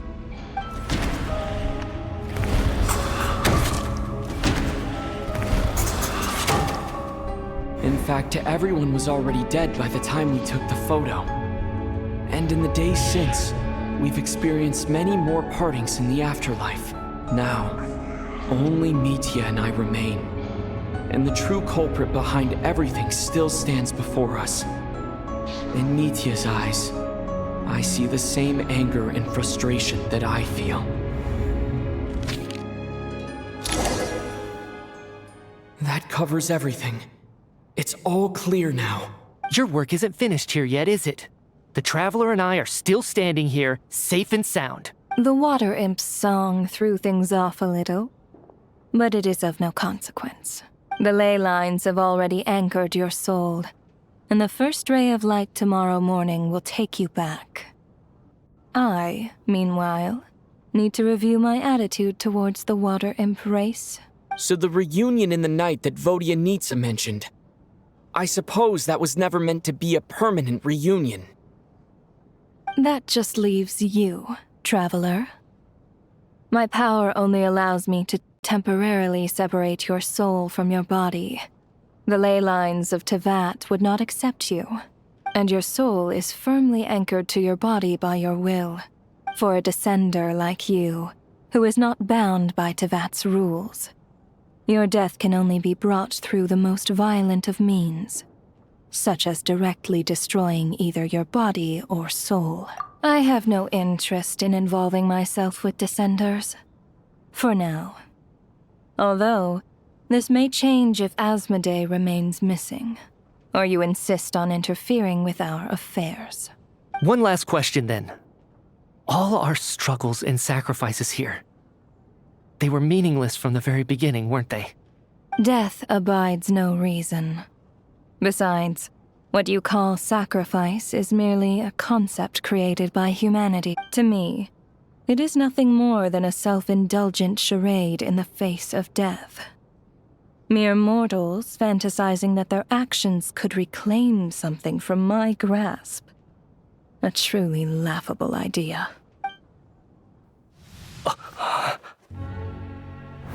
Grim Reaper, you really know how to get on my nerves.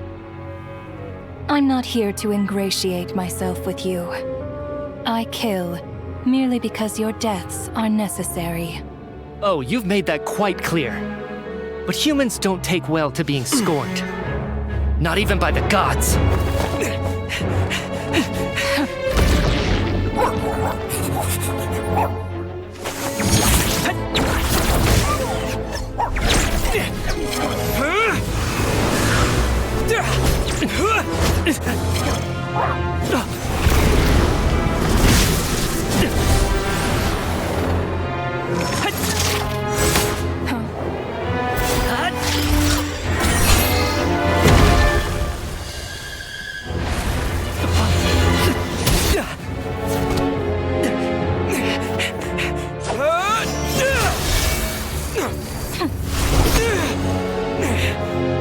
This is futile. You must know that you are powerless against me in my own domain. I suggest that you save your strength. For what? Maybe we can't change it. But if nothing else, we can at least teach you to have some respect for the dead. Audacious.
How are you holding up, Odette?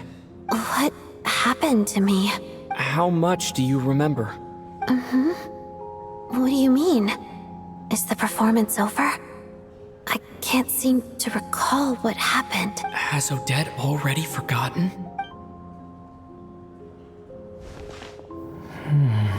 Mitya? Oh, I'm sorry. I guess I spaced out there for a second. Remind me who you are? Don't you remember anything?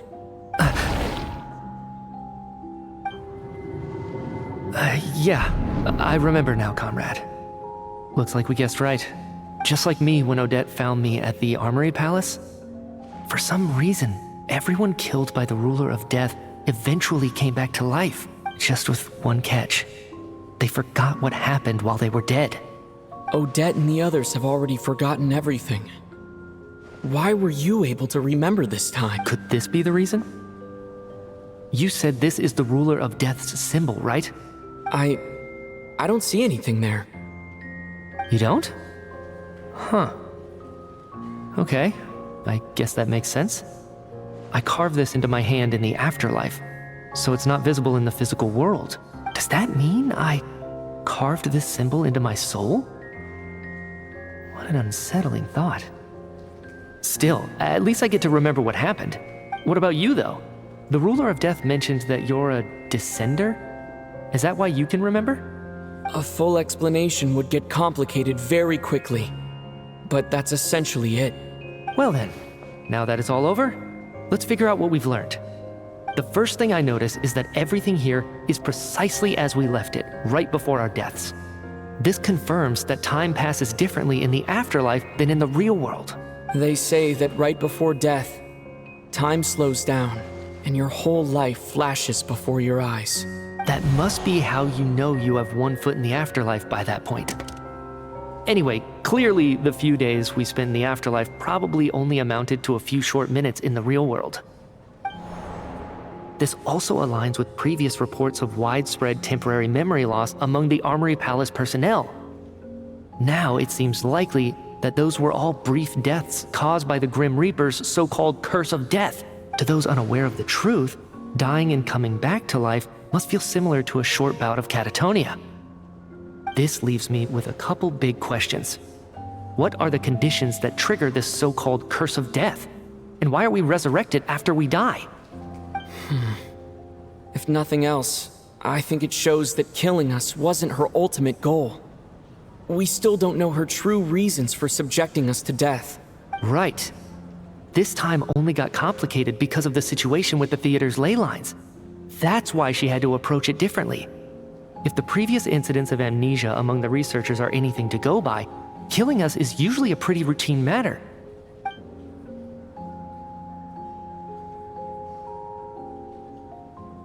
Come to think of it, wasn't I about to note something down before I died?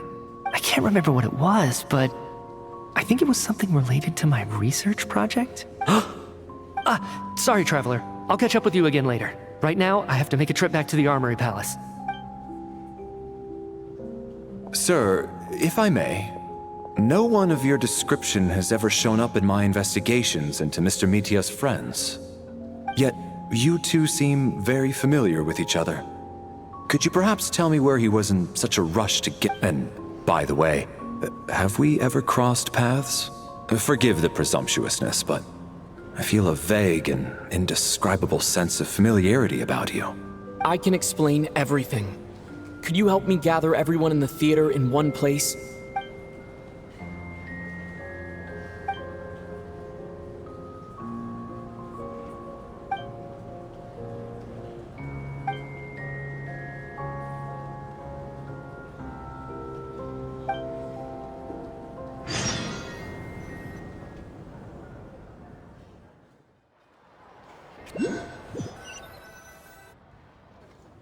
So, Chuganov really is going to shut down the factory.